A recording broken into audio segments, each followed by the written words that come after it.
Hey y'all, Scott here. Super Mario Kart, right? First one in the series. I haven't fully played through this and unlocked everything yet, so I should really do that to form a full opinion. Hey Scott here! I'm you 14 minutes into the future, and I'm here to warn you that you think Super Mario Kart is just okay.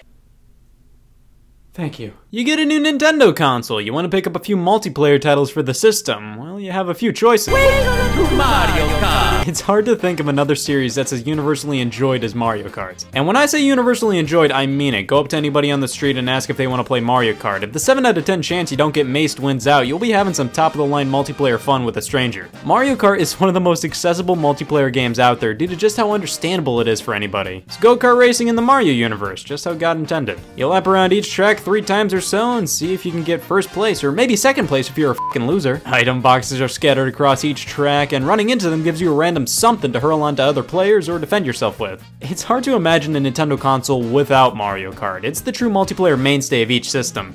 Smash Brothers and Mario Party might have something to say about that, but in my opinion, Mario Kart is the easiest for casual fans to grasp onto. It's racing, and it's this word, it's so easy to get. While anybody can win or lose in Mario Kart, the items do make things pretty randomized, you can truly get skilled at it and make your chances of winning that much higher, which is what I think makes it so appealing to general audiences and core fans alike. Mario Kart as a series is one that just gets better and better with each entry sometimes. When a new Mario Kart comes out, it normally just straight up replaces the last one for me most of the time, and new games have been basically just taking the formula of the previous installment and just building onto it, leaving little to no reason to return to previous games, with some Double Dash riddled exceptions in there. While I'm content just playing the newest Mario Kart from here on out, it's pretty fun to take a look back at previous entries to see just how different they are from the more recent ones. With that, I think it's the best possible time to go all the way back into the depths of 1992 and check out the first game in the series, Super Mario Kart on the Super Nintendo. Now, technically speaking, Mario-themed racing games were nothing new by the time 1992 kicked in the door. The Famicom Grand Prix series were Mario-themed racing games that were in fact Mario-themed, but really not Mario-themed.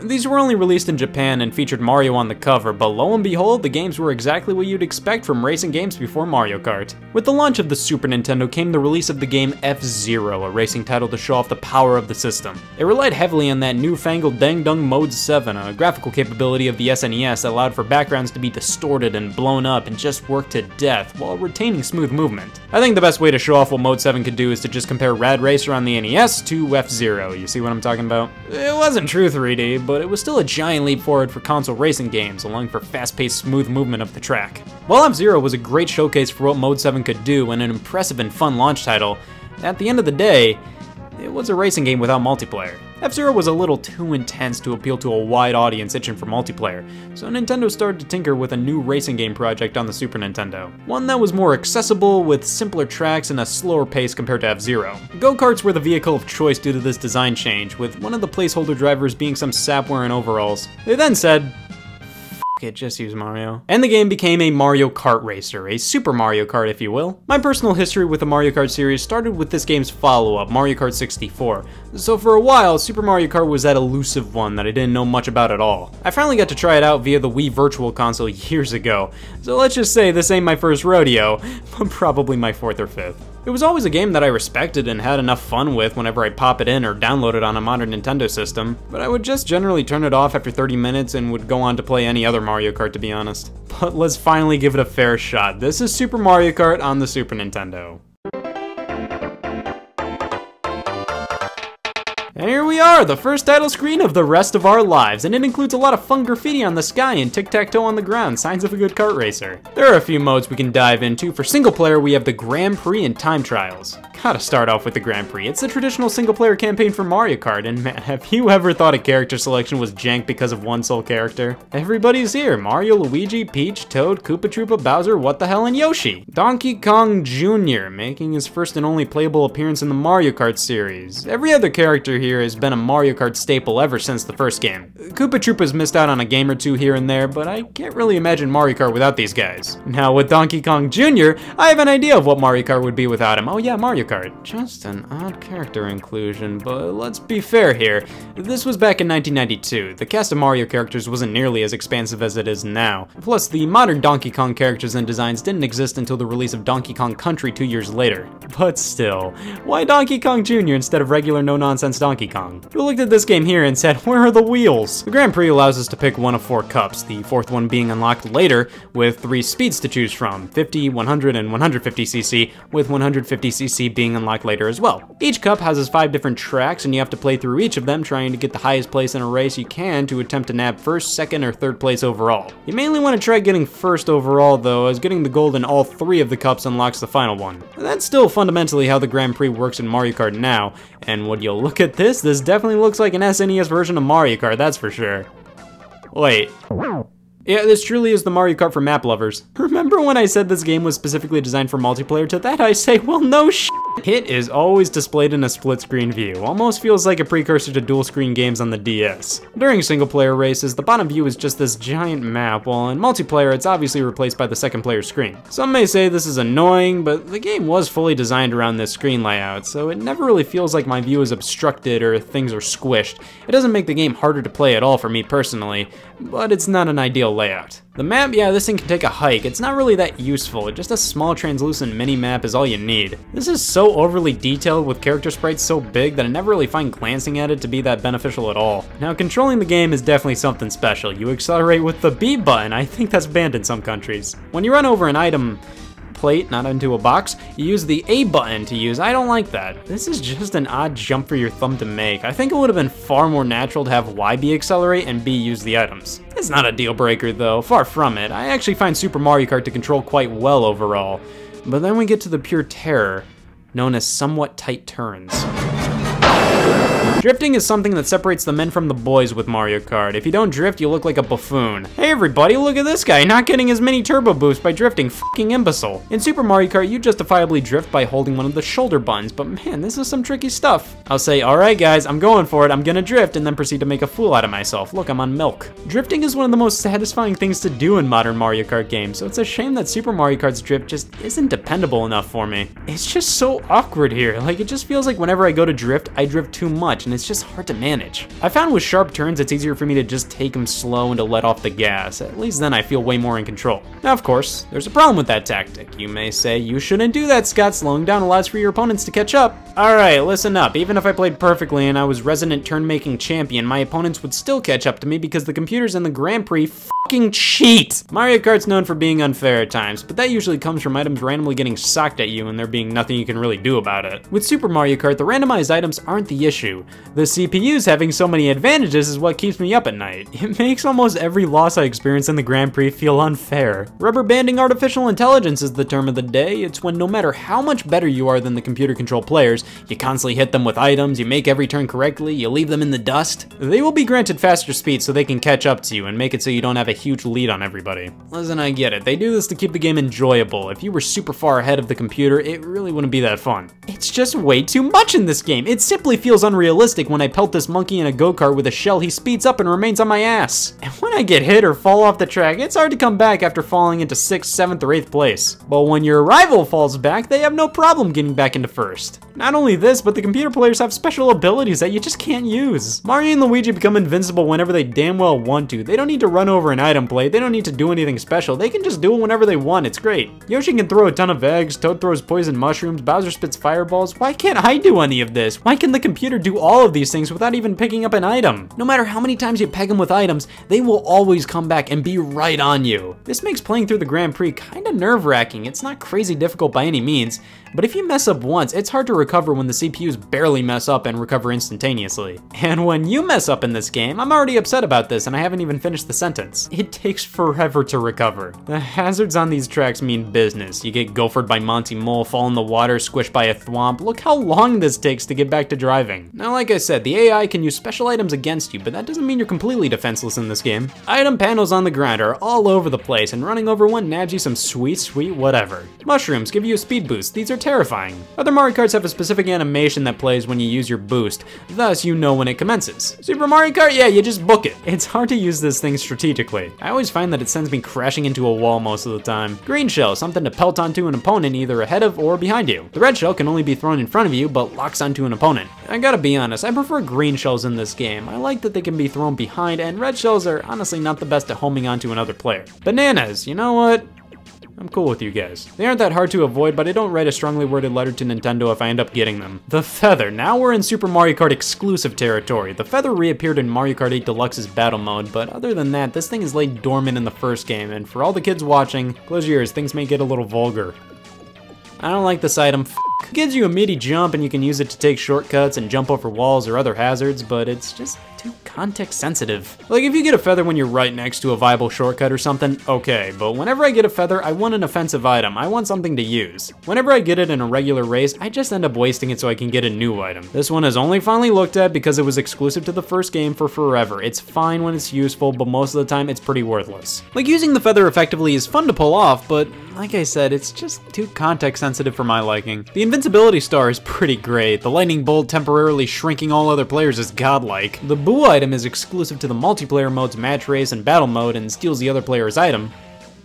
And coins. Coins are all over the track and can be picked up to increase your top speed. These made a comeback in Mario Kart 7, but they're just not that integral to the game. They're fine, but Mario Kart works perfectly without them. I never really saw that much of a difference comparing somebody collecting coins to somebody with barely any of them. I don't really care about the coins, but I don't hate them either. Now, the items in this game are actually pretty balanced in my opinion. None of them seem crazy overpowered when playing against human players. They're not nearly as exciting as newer games, but it's definitely one of the most skill-based balanced item rosters in the series. Excluding this garbage. Now, the Grand Prix goes through all the racetracks in the game, and a good majority are actually based off of Super Mario World. Donut Plains, Choco Island, Bowser Castle. There are 20 courses overall spread across 4 cups, but there are only 8 types of courses with multiple variants of most. There are 2 vanilla lakes, 3 Bowser Castles, 4 different Mario circuits. That's kind of boring. While the track layouts are all pretty different, it gets a little tedious and makes each cup feel like the same thing, but with a shuffled track order and with maybe like 1 different course thrown in there. Choco Island is hard to focus on for me. This Choco texture burns my retinas. Ghost Valley 3 can go laid down. While I like the theme of the track here, it's an absolute classic. Jesus, the holes. The Mario Circuit and Donut Plains tracks feel so tonally similar. Grassy Plains stages take up half the track list. Any form of vanilla lake needs to settle down with the ice blocks. But I do like the Bowser Castles though, and it all culminates in the last track of the Special Cup, Rainbow Road, the most visually distinct track in the game because, you know, there's only one version of it. And it's a difficult yet solid track. This is no bumper bowling, you can fall off this thing at any moment. I like a good few of the tracks here, but I only really remember the themes. There's nothing distinct about these layout variations. I know this was because of hardware limitations, so that makes this track list understandable, but it doesn't make it any less uninteresting at times. Overall, Super Mario Kart's Grand Prix is an unfair slog of a single-player campaign. The computer cheats and the game refuses to let you proceed if you rank lower than 4th place. You have to use one of your 3 or so lives to retry. The whole lives and ranked out thing isn't bad or anything. It's just kind of odd. Like, the game refuses to let you not rank fairly high and forces you to just keep playing until you do. Other games are like, yeah, tough luck, numbskull, you can get last place in every race, we don't care, we want to see you lose. It's just kind of annoying when you do super well on all tracks but one. I don't know how most people can wake up in the morning knowing Vanilla Lake 1 exists. I'm bad at that track, just let me get 5th place and move on. Playing through the Grand Prix is like playing with a paddleball backwards. You can go through time trials for any of the tracks to see if you can get a better time, and then there's multiplayer. You can play with another player in the Grand Prix, play with just one other player on specific tracks and match race, and then the battle mode. This is what makes Mario Kart so great for me. 4 different battle tracks that are just giant squares for you and one other player to use items against each other in. I always love the battle mode, it's so great. I will say though, with the walls being flat images on the ground, it makes traversing these stages to be a bit annoying, and with the items not as deathly as in later games, it's not as invigorating of a mode. Still, this alongside just standard multiplayer races is where this one shines the most. Basically just like any other Mario Kart. Well, that's what I like to call Super Mario Kart on the Super Nintendo. It still is, in fact, Mario Kart, and there is definite fun to be had here, but just like most first entries in a long-running series like this, it isn't the first game I'm jumping to. I'd really recommend playing this game on the original SNES with an original controller. Playing this thing on any system after it just doesn't feel right. This truly is a situation where, oh, I'm playing Super Mario Kart on the Wii U. Why don't I just play Mario Kart 8? After playing it via the original cartridge, everything felt much more natural. This just feels right. I highly recommend if you're looking to give this game a fair chance, play it on original hardware. This is a fun game overall. Its single player just annoys the piss out of me, and of course it's not that crazy exciting. Super Mario Kart is still a good multiplayer game today. It's just there are much better options, so why play this one? Well, now that I've sustained a paddleball injury and fully think that Super Mario Kart is just okay, I have to let past me know that he'll have no f***ing clue what to think about the game without me. Hey Scott here! I'm you 14 minutes into the future, and I'm here to warn you that you think Super Mario Kart is just okay.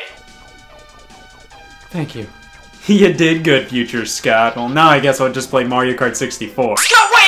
Hey y'all, Scott here. I'm considering living in this college dorm for the rest of my life. And you know what that means? I'll be in immense amounts of debt. But it's okay. Just like any self-respecting college kid, I'll have my Nintendo 64 and Mario Kart 64 with me. And this will be my only expense other than rent. Yeah, this will be my entertainment, my hobby, my spare time, my caloric intake, my world. Wasn't one of my best ideas. Super Mario Kart did the impossible and started the Mario Kart series. It kickstarted the whole mascot kart racing genre. It was one of the most popular titles on the Super Nintendo and showed a lot of promise as a series. I liked it for what it was, but still had a few problems with it. That's code for I hated it. Not really, but it was obvious that this whole not 3D style was impressive, but not ideal just yet. Single player wise, races could be frustrating and there were a bunch of repeated track themes. But for an SNES kart racer, it was about as good as it could get, and even with all the problems I have with the game, I can still easily squeeze some fun out of it. It's still a good time. However, there was obviously room for improvement, and with Nintendo's next system, the Nintendo 64,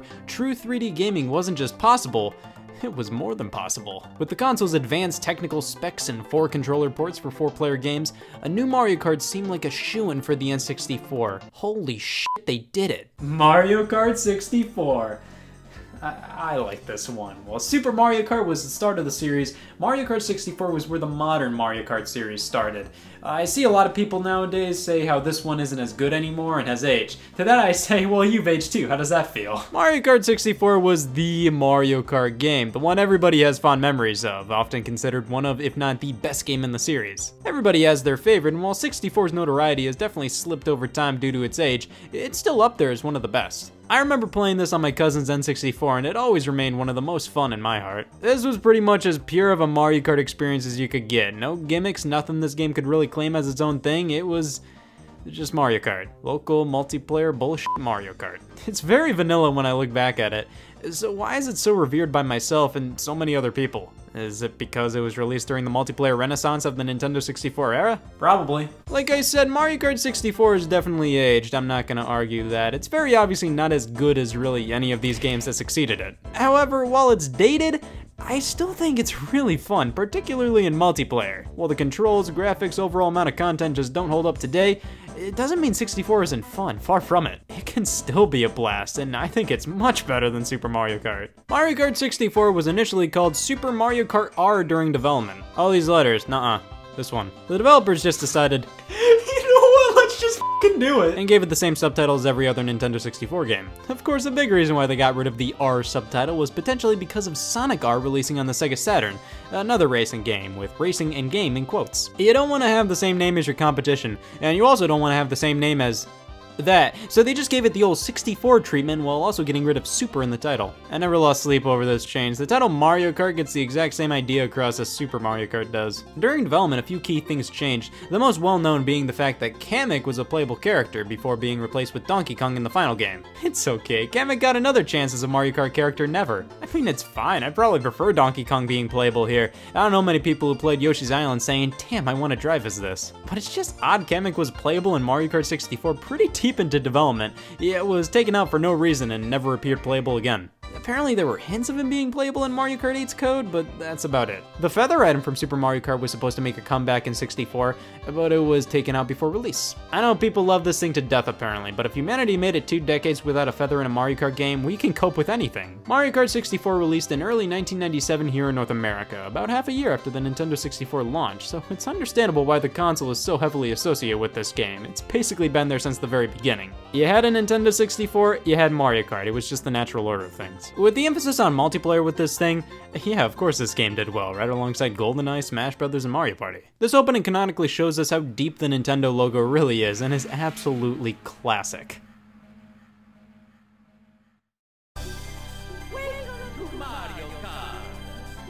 Well, let's get into Mario Kart 64.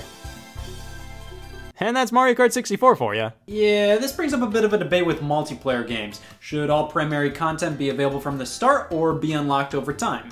I see a lot of talk surrounding this mainly concerning games like Smash Brothers and of course Mario Kart. Mario Kart 8 Deluxe basically had most content unlocked from the get-go, which did make sense. That was an enhanced port of Mario Kart 8, a game that already sold millions of copies, so would it have really been fun for people to have to unlock all this stuff they already unlocked 3 years prior? But then look at a game like Smash Brothers Ultimate. That only starts you with 8 characters and forces you to unlock the billion other ones there are. Some players were definitely annoyed with this, but hey, that made me appreciate each and every character that much more whenever I'd unlock them. Mario Kart 64 is almost everything you could possibly do in the game available from the start, so let's get down to a pros and cons list of having all the content unlocked from the get-go. Pro, you can just jump right into the game and do whatever you want. Con, the amount of content you have to pick from can be overwhelming and it may be difficult to pick where to start.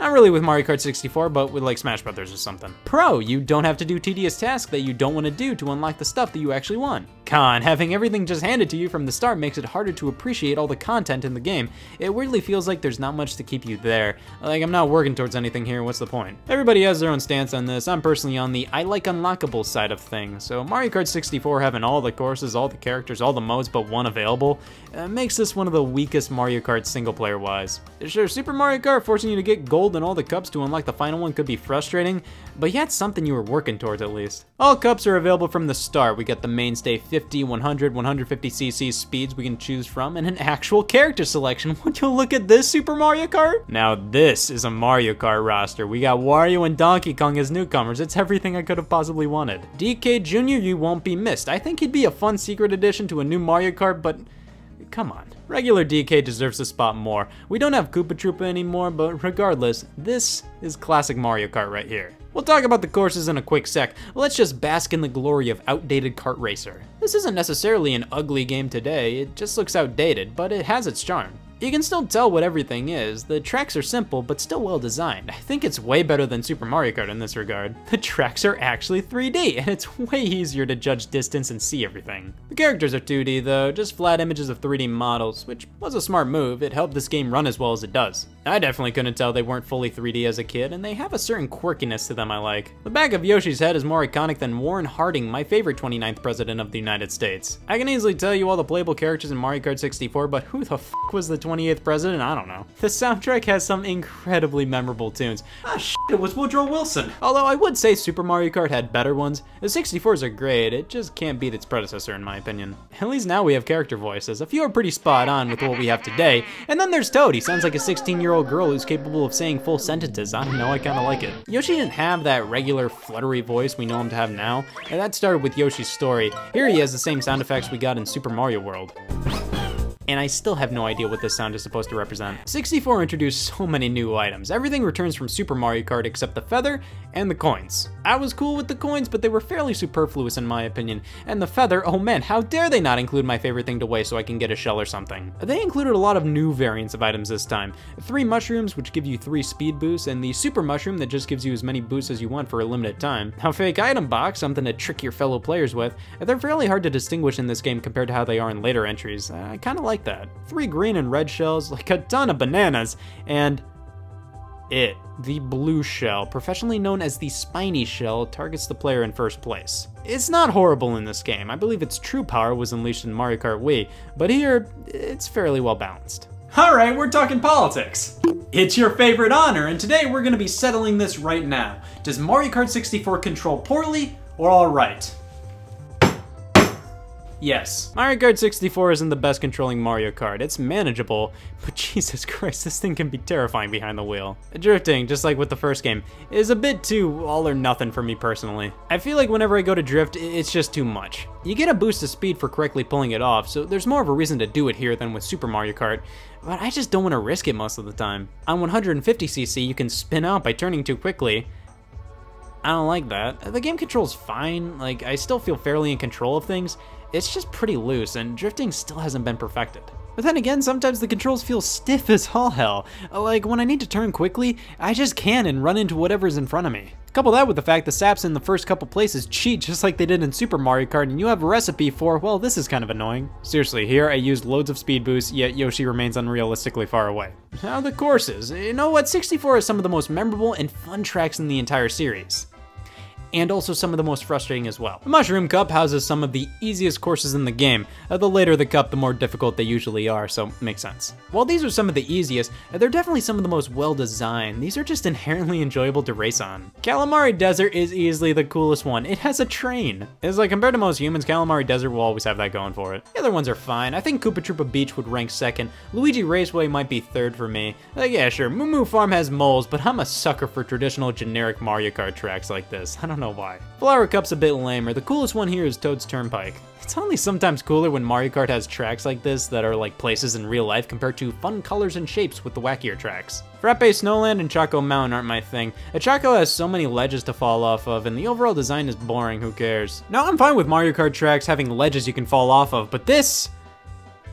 You gotta be kidding me. So what the hell happened here? Frappe is better, but nothing that great. This cup ends things off with Mario Raceway. I know I just said I like the generic Mario Kart tracks, but we literally just had one in the last cup. And there's not much to distinguish this one from Luigi Raceway. There's a pipe tunnel in Mario Raceway, and just a tunnel in Luigi Raceway. Whoa. Star Cup. Wario Stadium is garbage. This isn't course design, this is an intestinal track. It just goes on and on and on. And much like Choco Mountain, the ambience isn't doing too much for me here. Yeah, copy and paste Wario faces as much as you want. They can't save this one in my opinion. I like the concept of the whole stadium thing.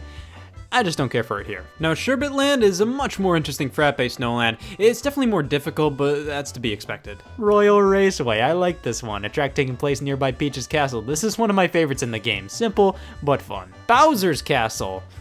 The setting and tone are amazing here, but Jesus, these hazards are just annoying. They're not like, oh, watch out for this. They're more like, stop and wait for this swamp to do its thing and then go. Finally, the Special Cup, the most unique selection of tracks yet. DK's Jungle Parkway. The only thing I really remember in this one is this giant jump, but Yoshi Valley I remember because the game just can't comprehend you're even playing on this course. It's so complicated that the game just says, I'm not even gonna try and figure this one out, and labels all positions as question marks. It has another one of these hazards where sometimes you just gotta stop and wait, but it's easily one of my favorite 64 tracks. Banshee Boardwalk, another one I keep forgetting about. This is basically a next-gen version of the Ghost Valley tracks in Super Mario Kart.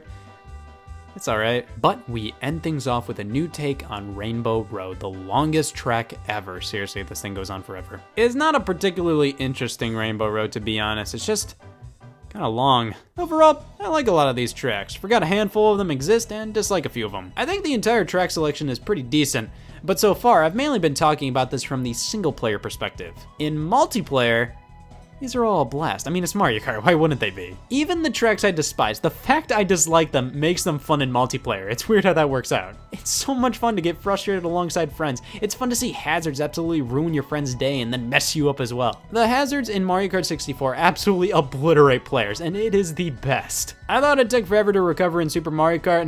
No, have you seen Mario Kart 64? Even hitting other players with items, it's sharp and quick. It's fantastic. All these elements, the hazards, rubber banding AI, some of the super long tracks, weird controls, they make Mario Kart 64 frustrating if you just want to go through all the tracks and get first place in single player, but makes for a stupid fun multiplayer experience even to this day. With no big unlocks, there's not much incentive to continue playing by yourself, but in multiplayer, this is not an issue in the slightest. It isn't the best Mario Kart, but it was the original 4-player king of Kart. This is where Mario Kart truly started. And it has an amazing battle mode. 4 legendary arenas. Block 4, yeah, my funeral's gonna be held there. Battles to the death. I love battle mode, and 64 had one of the best ones still to this very day. You can also mess around with time trials. Yeah, these were never really my go-to in Mario Karts. And if you get all the gold trophies in each of the 150cc cups, you get extra mode. It's mirrored versions of the courses. That was worth it. Mario Kart 64, is it still fun multiplayer-wise? Is it frustratingly dated single-player-wise? Yeah, Mario Kart 64, it's aged poorly. I do agree with that to an extent. But I think it's still much more playable and fun than some people give it credit. It definitely stumbles with some track designs, a handful are way too long, a bit unfocused with so many hazards that just do way too much damage, there's so many ledges you can just easily fall off of, all that stuff. This is a Mario Kart game, it needs to have garbage like this, but it feels a bit too much here. But that's in terms of single player, when you're just trying to win, get first place, and move on. When it comes to multiplayer, yeah, this is still a crazy fun time. Not perfect by a long shot, and you may as well just play the most recent Mario Kart instead. But this is still loads of fun. Also, the speedrunning community for this game is phenomenal and highly underrated. It's so much fun seeing all the shortcuts and glitches they perform to skip laps. I love it. Now, of course, the question still remains. Why is this still so revered when it's such a vanilla Mario Kart? And I don't know, this is where the modern Mario Kart formula was born. The fact that it's so simple and pure makes it fun in its own way compared to something like Mario Kart 8. I'd still vastly prefer playing that compared to this, and it may be a bit of nostalgia, but 64 still has a lot of charm to it, as dated as it is. It's still fun, and it's still Mario Kart. Also, there's a lot of random things I keep forgetting you can do in this game, like change the minimap and turn it into a speedometer and a much more artsy minimap, or turn off the background music by hitting L. I forgot you could do that. I accidentally hit the L button and I thought it was a glitch. But hey, you learn something new every day. Yesterday I found out I was doing laundry wrong this whole time. You gotta be kidding me. Hey y'all, Scott here. Nothing makes the blind more uncomfortable than a good old-fashioned game of charades.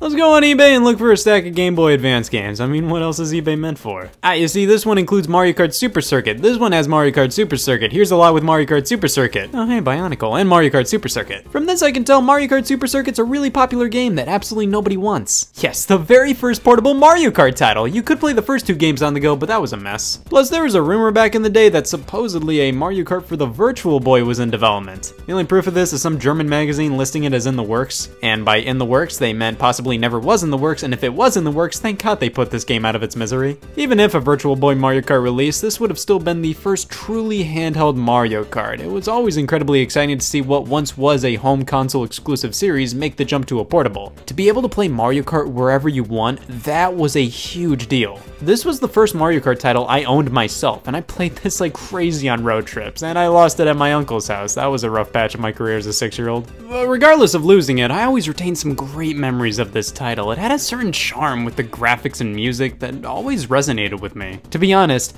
this was the Mario Kart of my childhood. Mario Kart Super Circuit, also known as They Keep Getting Smaller, came soon after the launch of the Game Boy Advance in 2001, and they definitely waited for the right time to actually put Mario Kart on a handheld. And in my opinion, this game made the Game Boy Advance look competent as all hell. It was originally titled Mario Kart Advance, which turned out to be the final name in Japan, and it was developed by Intelligent Systems, a developer well known for WarioWare, Paper Mario, Advance Wars, and that one series all those Smash Brothers characters came from. This was the only Mario Kart they ever developed. I don't know why they specifically made this one. I assume it was because Nintendo themselves were busy with other games at the time, but who knows. Yeah, there's just not a lot of background to this one. It's a Mario Kart that came out. Well, that's 1 point for Super Circuit. Oh, this is a close one. Super Circuit's the Mario Kart game everybody forgets about, the one, in my opinion, that impacted the series the least. That doesn't mean it's bad. It's just the best worst Mario Kart. It's obviously not something I'd actively want to play in comparison to, you know, most other Mario Karts, but it's still a decent game. I think it gives Super Mario Kart a run for its money if that means anything to you. But does it deserve to be the highest rated Mario Kart of all time on Metacritic?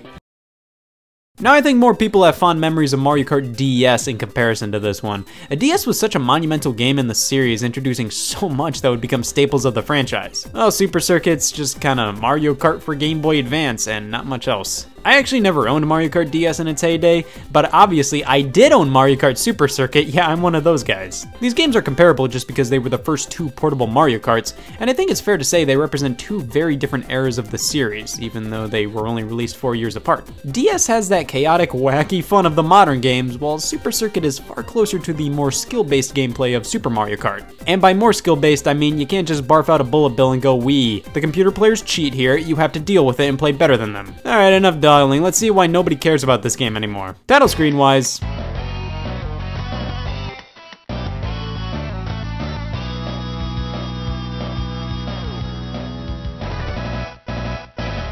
I like this. Mario Kart wise, it's Mario Kart. It uses 2D tracks just like Super Mario Kart, but features the same character roster from Mario Kart 64, including a good majority of the same items with no new items introduced. Very similar character sprites to 64. The same character voices from that game are reused as well, except we finally get some new Yoshi action. This is just taking Super Mario Kart and Mario Kart 64 and making them do unthinkable things to each other, turning out, in my opinion, the most forgettable entry in the series. It's strange though. See, it's obviously one of the least original Mario Karts, but it weirdly has a lot of its own style. The music is definitely unique compared to the other kart games, and I really like it for that. And with the visuals, while the sprites are based off of Mario Kart 64, as a whole it has some spunk. Seeing these characters all pixelated yet rotate around like they're fully 3D is oddly charming. The tracks have art associated with them, and it's just an interesting looking game overall, even with all of its limitations. However, since this is very similar style-wise to Super Mario Kart, we get a lot of the same problems here. It's hard to see things in the distance or judge where you are in relation to the environment. Sometimes I'm yelling, "What do you mean I fell here?" And then I realize, oh, the game can't hear me. Nintendo has customer support for a reason. Now, you see, following up Mario Kart 64, the developers obviously had a tough problem to overcome. How do they make this game more fun than its predecessor? You see, that's where they really innovated. They just didn't. Well, this one was definitely more interesting to go back and play. I just had more fun with Mario Kart 64. Plus, the fact this game didn't really introduce anything major to the series kind of makes it a Mario Kart that just kind of happened. It just took the past two games, mixed them together, and blam. It's really weird. It feels like Super Mario Kart, it looks like Super Mario Kart, but various elements are taken from Mario Kart 64, and certain parts feel like that game as well. While a bit of 64's more arcadey feel is present here, this is definitely most similar to the first game. And that's evident by one major returning element. While the feather item didn't return from Super Mario Kart, Intelligent Systems made sure to bring back a fan favorite. Coins are back, bitches! Finally, it's been so long since I haven't cared about coins in a Mario Kart game. Just like with Super, they're all over the track and collecting them increases your top speed, but man, when you have 0 or 1 coin left, this game just loves letting you know with a persistent beeping. And it happens a lot. Other racers give me love taps all the time, which makes you lose coins. For God's sakes, this feels like bumper cars. Now with the characters, like I said, it's just Mario Kart 64's roster. I stand corrected, there's one new addition to the roster. Random. I would love to see the item box be a playable racer someday. Now with this game, all the character stats are displayed. I personally go with vanilla Mario and Luigi. All the other characters are too lightweight, too slow, or too Yoshi. I just found the most success with these guys. I like that they got Rare to provide Donkey Kong's model for this game. I like the thought of Intelligent Systems trying to make it themselves. We just can't do it. The game controls. It controls fine. It's not like the greatest feeling in the world, but it's not bad. I think the best way to describe it is it probably controls exactly how you'd expect it to. You look at a sprite-based racing game like this you control on a Game Boy Advance, like, yeah, you probably get it. It's not gonna be the greatest, but it's tolerable, it works, it's fine for what it is. Just nothing that I go, man, I want to control this. Drifting still isn't my favorite thing to do here once again. I find it more beneficial to not drift half the time. Yep, it's official, I'm certified worthless. Now, one characteristic of Super Circuit I obviously have to commend. It has 40 f***ing tracks. Jesus Christ, they really pulled out all the stops with this one. Not only do they have 20 new tracks made specifically for this game, but you can unlock all 20 of the tracks from Super Mario Kart. And look, they're actually full screen this time. Bringing back an assortment of retro tracks has been a staple of the series since Mario Kart DS, but it technically initially started with this game. I have to give them props. The GBA loved itself some remakes and ports. They definitely could have just ported Super Mario Kart to the system and called it a day, but no. The remake of Super Mario Kart was just a bonus you got for playing through the new game, which was a fully featured original Mario Kart. They didn't have to bring over the SNES tracks, so this is really cool. Now, unlocking the tracks is what some Scots playing Super Circuit right now would consider a pain. Yeah, you have the first 4 cups unlocked from the get-go.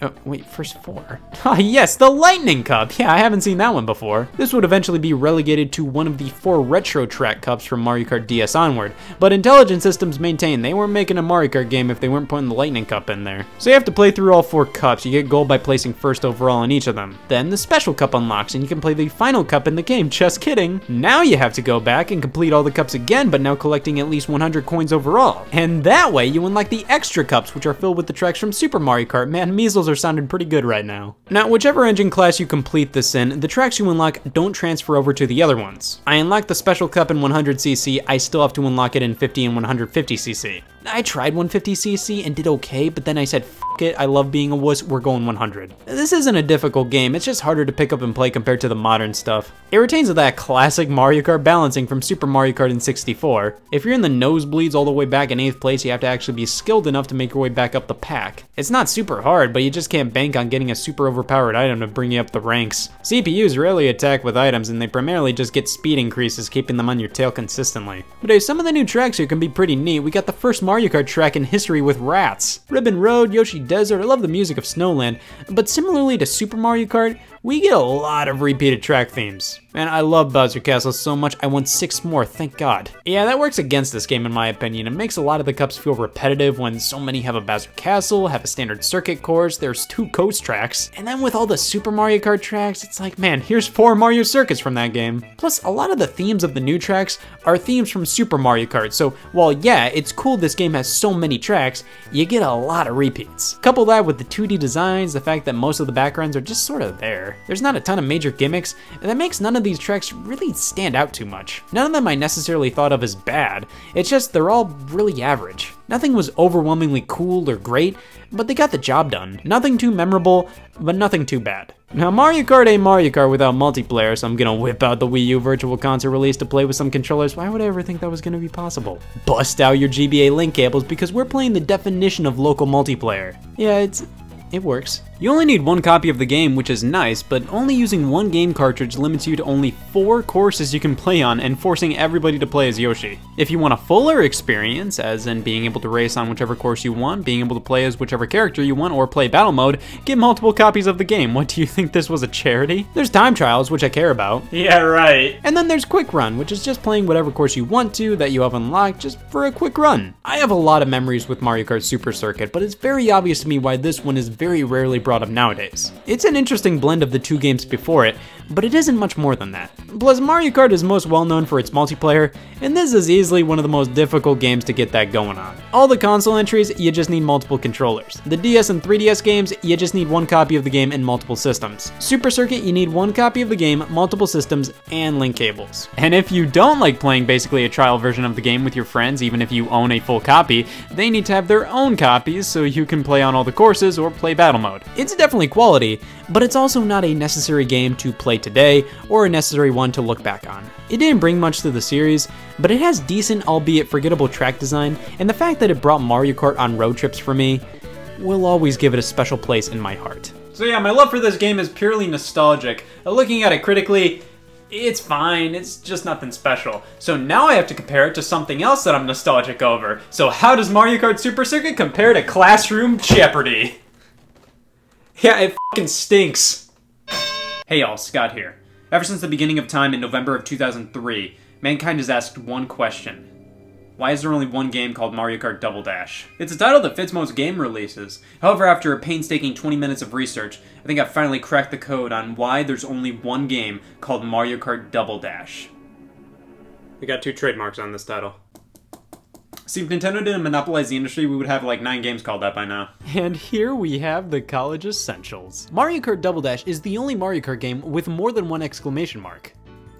It's the only Mario Kart with an exclamation mark. But yes, it deserves the 2. The 4th Mario Kart game, the one on the GameCube, the title that had the audacity to follow up Mario Kart Super Circuit. It's really interesting to see how the Mario Kart series evolved within its first few entries. We go from Super Mario Kart to Mario Kart 64, and at this point you may have said, oh man, I can't wait to see how crazy the next one is. I mean, that's what you get for alternating between console and handheld versions of Mario Kart. The next entry wasn't always gonna look like a true evolution, but Double Dash was that. After over half a decade of waiting after Mario Kart 64, we finally got a truly upgraded Mario Kart title in every way, and that's incredibly obvious just looking at the reviews at the time of its release in 2003. What? Double Dash's reception was a bit mixed at the time.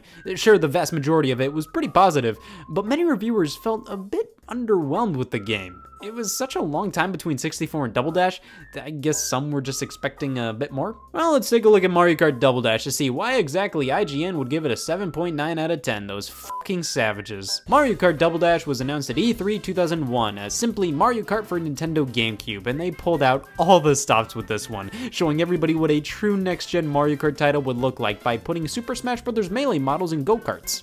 Interesting tactic. This was either a very early prototype of Mario Kart on the GameCube, or Nintendo was like, oh shit, we need to show Mario Kart on the GameCube. I got it. Nearly 2 years later in April 2003, Mario Kart Double Dash was formally unveiled. Was any of the E3 2001 clip indicative of what was revealed in April 2003? Nope. Double Dash was clearly doing things a bit differently compared to the 3 previous games. 2 characters in 1 cart. Special items you can use based on what characters you picked. Land play, for God's sakes. This was looking to be the greatest Mario Kart Double Dash of all time. After being playable at E3 2003, the game released in November of that year, and people like me won't shut up about it. So that was a short build-up to release board game. There's not much left to do other than actually play the thing.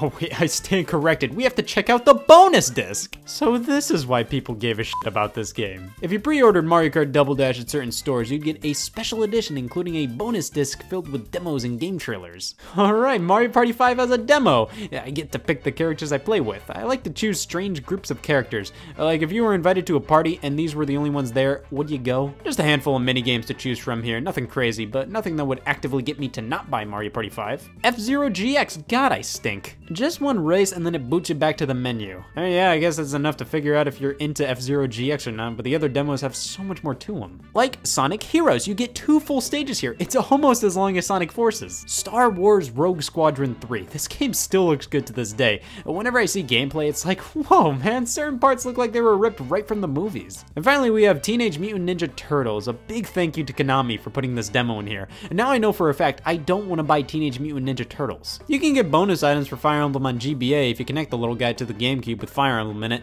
I don't own the game, and before you ask, you can't trick it into downloading the items into Mario Party Advance. Just trailers left. I do like these on demo discs though, because you get fairly high quality versions of trailers from back in the day. It's especially cool when you see games earlier in development, like Pokemon Coliseum here doesn't even have a final logo yet. And man, watching the Final Fantasy Crystal Chronicles trailer made me realize, man, I love Mario Kart. The 1080 Avalanche trailer reeks of early 2000s with the choice of background music. The promo for Kirby Air Ride is a promo for the Kirby Right Back At You show, which leads into an Air Ride promo. I almost had to sound the alarms. Harry Potter Quidditch World Cup. I bought this for like $5 at GameStop one day. I played it for 10 minutes and never played it again. SpongeBob SquarePants Battle for Bikini Bottom. Now we're talking. This was the game back in the day, but you don't have to take my word for it. Ask any person born in the late 90s. We're legally obligated to shove this game down your throat. And NBA Live 04.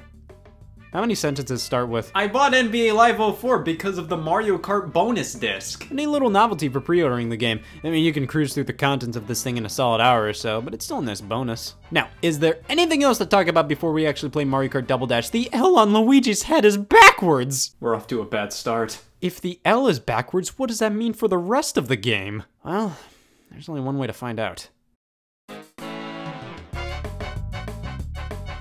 God, I want to meet somebody with a tattoo of this title screen. Mario Kart Double Dash is a standard Mario Kart title, but with a twist. I mean, that was evident by the fact that the first frame of gameplay shows more Luigi ass than usual for the series. 2 characters per kart. You have to pick 2 before a race. You can't just go at it alone as Birdo. You have to pick a teammate. The option would have been nice. 1 character drives, the other ensures they will get pulled over at some point, and the gameplay, it's Mario Kart. Lap around the track an average of 3 times, try to get first, run into item boxes to use a random item against opponents. The team aspect doesn't change the core gameplay that awful much, but it does add some strategy. One runs, the other guns. The character in front drives while the one in the back deals with the items. You switch the characters by pressing the Z button, and switching is integral to item play here. You can hold 2 whole items at once. Now, it's not like in previous games where if you grab something like a banana peel, you could hold that behind you and then grab another item in reserve.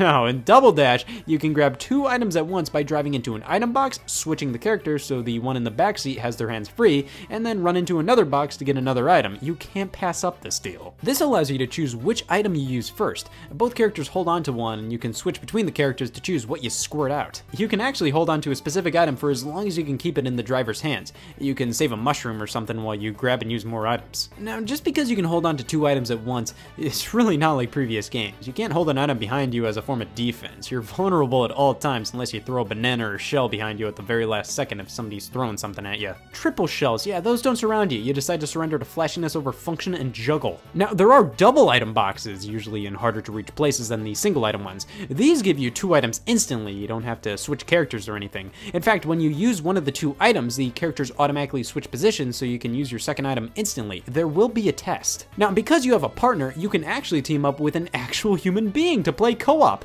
One player drives, the other uses items. Give me an E, give me an H, this mode is just fine. I'm happy it's here. It's cool a Mario Kart game has a form of cooperative play, but it just makes it so both players are experiencing only half the fun of Mario Kart, especially the item user. There will be prolonged moments where you're just not doing anything. But that's pretty much all the dual characters amount to gameplay-wise. They're a fun addition, but all they do is add a hint of strategy to racing from time to time. Nothing major, but it still makes Double Dash really accessible. You don't have to switch characters at all, really, but if you want to master the game, you're gonna have to swap religiously. It makes this game, out of all the Mario Karts, stick out in a really good way. It's 8:07, I'm due for my weekly complaining about a Mario Kart's controls. I mean, I had something to whine about with all the games before this, but with Double Dash, my god, they did it. They finally nailed the controls of everything here, especially the drifting. Something about using the GameCube's triggers and the drifting in Double Dash just go together so well. It feels so good. And we gotta talk about the rocket start. Most Mario Karts give you a boost right at the start of the race if you start accelerating at a specific time during the countdown. Double Dash gives you the boost if you start accelerating the exact moment the light turns green. And Christ, it's strict. But you don't just have to do that. You can tap the A button rapidly once the countdown begins to get the same results. Yeah, I only do it this way, why wouldn't I? The controls may feel a bit looser than preferred, but it's nowhere near as hard to pull off a drift as it was with previous games, so the warrant's been updated. Now, because we have 2 characters per kart, Double Dash had to include like 50 characters. We got 20, damn it. All the characters from 64 and Super Circuit return alongside Koopa Troopa coming back from Super Mario Kart. But we actually got more new characters added than returning ones here. Just like Death, Daisy being playable in Mario Kart was inevitable, so whatever. Baby Mario and Baby Luigi, this raises more questions than answers. Koopa Paratroopa, these two are literally the same character except one's the product of crossbreeding. Diddy Kong, Bowser Jr., Waluigi, all are characters that make total sense for the series. King Boo and Petey Piranha are total, yeah, we had some extra time in development and felt like drawing circles. But they're really fun characters to have as options. Birdo, and they introduced Toadette, not just introduce her to Mario Kart, but introduce her as a character in general. This was her first appearance ever, and the first time I asked, what are these legally considered? Toadette was definitely just created to give Toad a partner in this game, because every character is associated with another. They all have a partner. Mario and Luigi, Peach and Daisy, Bowser and Bowser Jr., King Boo and Petey Piranha, because you can't have one without the other. Now, the characters having designated partners doesn't mean you have to use both. You can mix and match these guys any way you please. Morally, I feel it's just right to pick the characters that are already partners, but I love making combinations that just make no sense. Like, how the hell did we get to this point? I do love the character selection in this game, just for having all the Mario characters you'd expect to have in a Mario Kart, plus some why the f***s. You can't have a Mario Kart roster without some why the f***s. You also get a selection of different types of karts for the first time, and not every character can use every kart, but you usually get a selection of 3 or so vehicles per character combination. You have a lot to choose from when it comes to character combinations and kart types to affect your speed and weight, but this is just where the strategy begins when picking characters. Each character team has their own special item only those characters can use. Mario and Luigi can barf out fireballs, Peach and Daisy have hearts that protect them and can also steal some items, Yoshi and Birdo have eggs that home in on other players and break apart, showering the ground with 3 items. Baby Mario and Baby Luigi have whiplash, Koopa Troopa and Koopa Paratroopa have triple shells. They're not available to everybody in this game, only they can use them, that's kinda raw. Donkey Kong and Diddy Kong have a giant banana peel, Bowser and Bowser Jr. have a giant Bowser shell, these are both as self-explanatory as they get. Wario and Waluigi have bombs, and Toad and Toadette have a golden mushroom. Again, an item that was once available to everybody, now exclusive to only 2 characters. King Boo and Petey Piranha don't even have their own special items, instead they can randomly get any special character exclusive item in the game, Jesus. Now, mixing and matching the characters makes it more random what special items you get, like if I pick Luigi and Paratroopa, because they're both products of crossbreeding, I can get the fireball and the triple shells, but if I really just want the fireballs, it's easier just to pick Mario and Luigi, so it's a surefire bet my special item will be some fireballs. When you have a mix and match team, if you want a higher chance of getting a specific character's special item, you have to make sure they're the one in the back of the car, which I'm not always paying attention to. No new general items that everybody can use though. The only new items in Double Dash are the special ones. That and the fact that items that were once usable by everybody, like the golden mushroom and triple shells, are now special items, are pretty lame, but I love the idea of character-specific items in this game. Sure, in Super Mario Kart, character-specific items did exist, but they were only used by CPUs. I love that there's actually a reason to pick characters over others. Sure, Mario Kart characters vary in terms of weight, but overall, you just kind of pick a Mario Kart character because, oh, this one looks cool, I'll play as this one. Double Dash actually gives you a reason to want to play as different characters, and I love that. but as much fun as the specials are, they're pretty overpowered. That makes them a ton of fun to use, but it does make Double Dash crazier than all hell. This game is pure chaos. This is the craziest Mario Kart out there. You will never have a couple of seconds go by without like 3 items flying past you. With 2 characters per kart, that means more items are out there than usual, and with the special items being so huge and overpowered, it just makes playing this game absolutely insane. If you're sitting down to play through Double Dash to unlock the hidden characters and tracks, it's a fucking mess. If you're sitting down to play Double Dash with friends, it is some of the most fun you can muster out of any Mario Kart. You get knocked around so much, items are everywhere, and special items like Bowser's Shell and the Giant Banana take up an entire county's worth of size. It's a lot of fun in multiplayer, but a lot of the strategy that goes into Double Dash's new elements is sadly almost completely pointless with the amount of random bullshit happening all the time. Its physics can be a little wonky sometimes, the item balance is crazier than I remember. This is a train wreck of a game to sit down and try to complete in single player, but that makes it ridiculously fun in multiplayer. Well, let's move on to the tracks. We go back to the standard number of tracks from Mario Kart 64, 16 across 4 cups. The Mushroom Cup starts off with Luigi's Circuit. Yep, that's the stupidest date I've ever seen, but it's your standard no-nonsense Mario Kart course. This is your lame stepdad's favorite track. This is an interesting one just because you can pass by racers going in the opposite direction of you based on how the track layout is. Peach Beach and Dry Dry Desert are okay, just nothing special to be honest. Peach Beach has the interesting distinction of being yet another one of the stupidest dates I've ever seen. So stupid, I might just censor it. But then we have Baby Park, a 7-lap oval.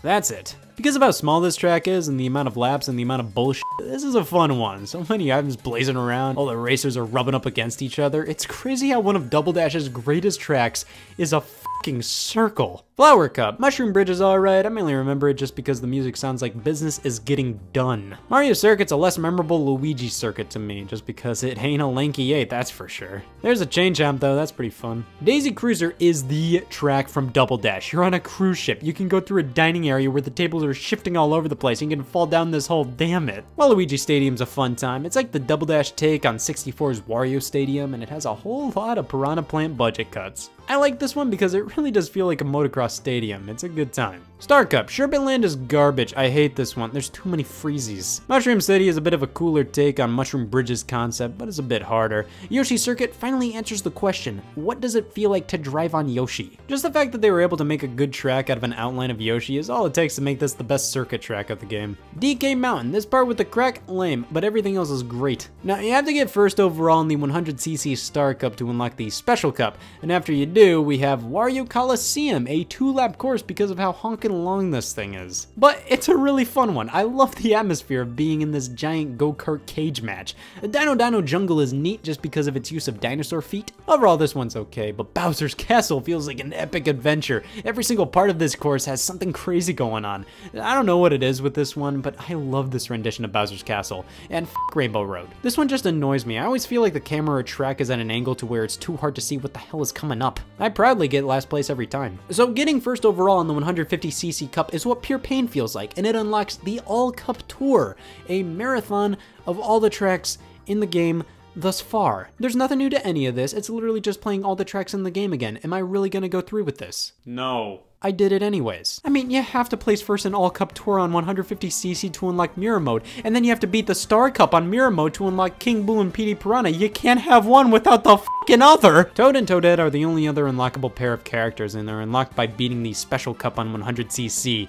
God, Toad is such a flaccid unlockable character. Like, is it really exciting to unlock Toad in a Mario Kart game? Who goes, holy sh**!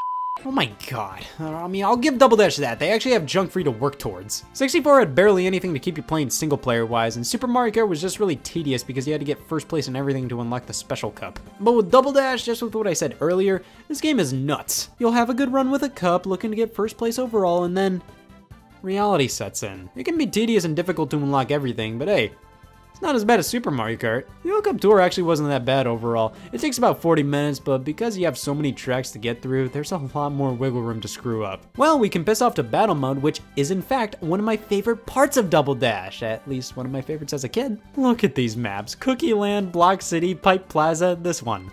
I like this one. It's the most boring geographically, but it's the most GameCube geographically. There are actually more battle modes this time. Outside of Balloon Battle, we have Bob-omb Blast, where you just try to hit the most racers without getting hit as much as they do. And then there's Shine Thief, where you have to nab the shine from Mario Sunshine and keep it until the timer goes down to 0. There was quite a bit of Mario Sunshine love thrown into Double Dash, most obviously the award ceremony at the end of a cup. Now, all of these maps can be played across all the different battle modes, and yes, that includes the 2 unlockable maps, son of a bitch. Alright, let's unlock Luigi's Mansion and Tilt-a-Kart. Yeah, that's Luigi's Mansion. And yep, that is Tilt-a-Kart. Finally, let's talk one of Double Dash's defining traits. Not many have experienced this, including myself, but it offers LAN play. You can play this game with up to 16 people by connecting up to 8 GameCubes together with its broadband adapter. That way, everybody can have their own TV screen. You don't have to abide by the laws of split screen and look at what your opponents are doing. Now, I'm personally fine with 4-player split screen. It works perfectly fine in Double Dash, but to have your own screen and to have 16 people playing at the same time, that was unheard of for Mario Kart. It's an awesome feature that not many have experienced, but from what I've heard, it was pretty magical. So that was Mario Kart Double Dash. Is it the best Mario Kart? It might be. Everybody has their own personal favorite Mario Kart. I've heard countless people go on and on about how Super Mario Kart is the best. And I mean, I listen to them. Super Mario Kart is the best one because of how simple and intuitive it is. The track design is great and the items are balanced. It's challenging and the battle mode is phenomenal. I find that each of the Mario Karts before Double Dash, while good in their own respects, have aged poorly in many ways. Double Dash was the first one that didn't feel dated to me. And while that means all games after Double Dash also don't feel dated, stuff like Mario Kart DS, Wii, and 7, there's not much reason to play those games compared to the latest one. Sure, there are a few, but overall, I'm more likely to play something like Mario Kart Wii as a novelty to look back at how Mario Kart was back in 2008, but then I'd just go to play the most recent Mario Kart with friends. Double Dash isn't like that. It's the most unique entry of them all and is still worth playing now, even considering any new Mario Kart that's out. It's a special game. It's not perfect, it's not the definitive Mario Kart experience, but it's the most unique and one of the most enjoyable. I can sort of see why some reviewers at the time, or even people today, weren't too thrilled with it. It's very lacking in substantial single-player content, and also didn't really go above and beyond with providing loads more content than 64. Plus, the quality of the tracks as a whole isn't the best Mario Kart's ever been. There's a good few that I adore and love to this day, but to be honest, the majority of them are just kinda okay. But I think it makes up for it with its gameplay, its uniqueness, and its polish, the animations, just seeing characters lose their balance on edges, play around with the items. This feels like modern Mario stuff. It's not dated in the slightest. And that's just one of the reasons why I think Double Dash is still so great all these years later. Double Dash has barely aged a bit. It's still a blast to play, and it offers so much that no other Mario Kart has. Now that still makes it fun to play today, but what makes it truly one of the best Mario Karts? Honestly, it was the bonus disc. Hey y'all, Scott here, and I'm on a quest to find a Mario Kart I grew up playing. This is gonna be harder than I thought. Oh, what system is this for? Mario Kart DS to many was the definitive Mario Kart experience. Not me though. I've mentioned this before, but I was born into a Super Circuit family. I owned Mario Kart Super Circuit, played Double Dash at a friend's house, skipped out on DS, and went knee first into Wii. This was one of the only Mario Karts for a while there that eluded me. Don't get me wrong, I wanted all of this, but it just didn't happen. Years later, I've definitely played this one a bit here and there to get a feel on what exactly I missed out on, but I never dived too deep into it all. I mean, yeah, I played a couple of races, but Mario Kart 7 and 8 were giving me the stink eye when I was doing it, so I just went back to playing those. Well, that's about to change. See, even after its successors came out, you always see people considering DS to be the best Mario Kart. And it didn't even have its own unique gameplay gimmick like Double Dash, it didn't have the split screen of 64, it didn't have gingivitis like Super Circuit, it was pretty much a very traditional Mario Kart experience. Well, let's see what exactly is so special about this one. The Nintendo DS was formally unveiled at E3 2004, sporting a fun, shitty design. Tons of games early in development were shown, with one of them being a Mario Kart for the system. Now, if Mario Kart Super Circuit was impressive for cramming a real-life Mario Kart onto a handheld, Mario Kart DS was impressive for cramming a real-life 3D Mario Kart onto a handheld. Like, if you held the footage back and squinted a bit, it looked almost as good as Mario Kart 64. I mean, for a portable system at the time, this looked insane. Super Circuit was fine for the time, but to have a true 3D Mario Kart on the go, That was really cool. Being in 3D was just straight up better for the series. While 2D worked, 3D was obviously superior, and we were still in that era where a 3D game on the go was pretty mind-blowing. Now, originally, Mario Kart DS sported a very traditional logo for the series. They decided to tilt it and spank a DS logo in the corner, and look, it even has racing stripes. Now, this is a fun logo for what obviously is going to be a temporary title. There is a lot to unpack here. So the finalized Mario Kart DS logo, this was where the modern logo for the series started. I feel like I've been stuck in an AutoZone the past 14 years. So yeah, I think this is a much better logo in terms of brand recognition. It gave the Mario Kart series its own look. Like if I show you the M from the old Mario Kart logo up close, this could be really any Mario game. And that's right, it was Mario Party 4 this whole time! However, this logo feels more Gran Turismo than Mario Kart to me. But I mean, I can live with it as long as they update this temp title and come up with a fun subtitle for this game. If there's better evidence on why not to try in this world, I haven't seen it. The Mario Kart naming schemes have never been good, but we are actually on a pretty good streak with the last two titles. These are actual subtitles that actually identify what the game was all about. But then Nintendo said, that's great, but let's make the entire identity of our games rely on the system's name. It didn't really matter though, because Mario Kart DS became one of the best-selling entries in the series. After being released in November of 2005, over 23 million copies were sold. There was a special DS bundle, and cover art that supported an unhealthy amount of flexibility. I think it's about time to clear my schedule for the day and finally give this game my undivided attention. This is Mario Kart DS. Here we go!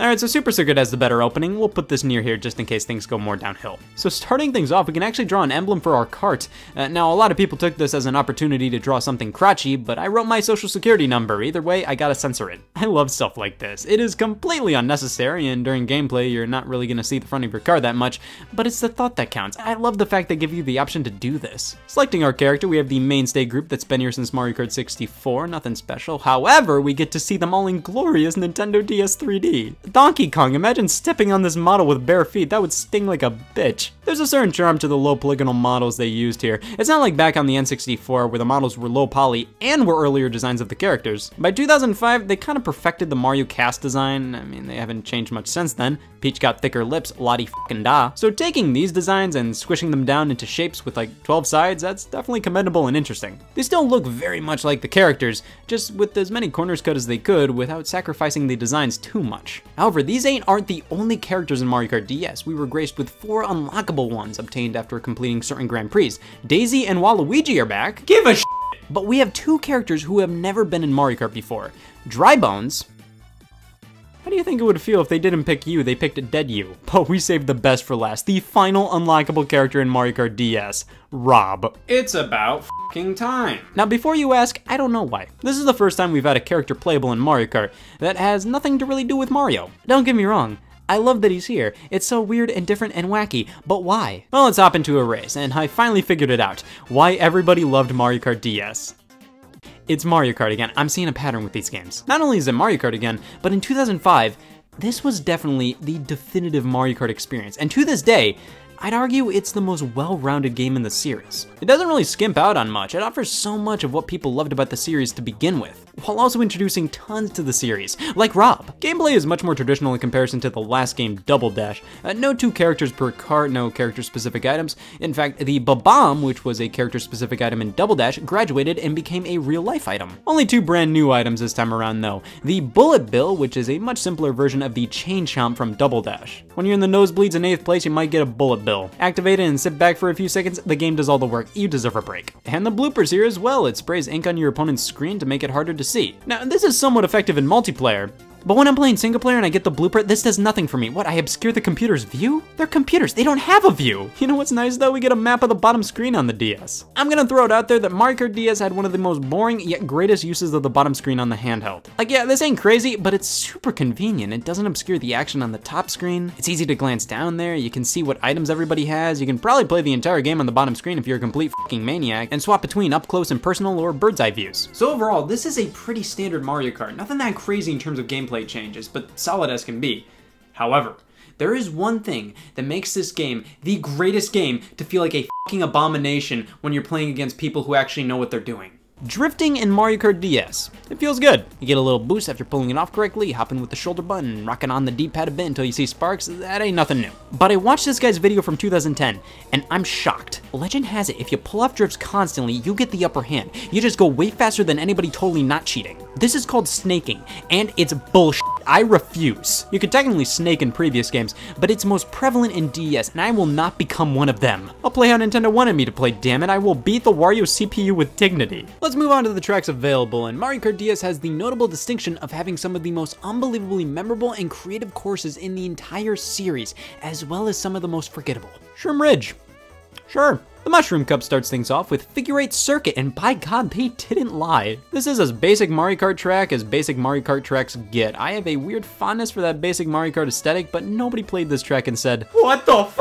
Yoshi Falls, it's pretty good, it's inoffensive, it's like a cough drop, like I'm glad it exists, but it's nothing I need all the time. Cheap Cheap Beach, nothing sticks out like crazy with this one, I gotta be honest, the only reason I remember it is because they brought it back in Mario Kart 8. But let's take a moment to appreciate they didn't update the Mario Kart logo on the banner to the new one. Luigi's Mansion, oh hell yes! Based on the GameCube game, it's such a cool idea for a track, but they had to barf all this mud in this one section. You wake up some days really happy and then you realize there's a bunch of mud in Luigi's Mansion. Desert Hills.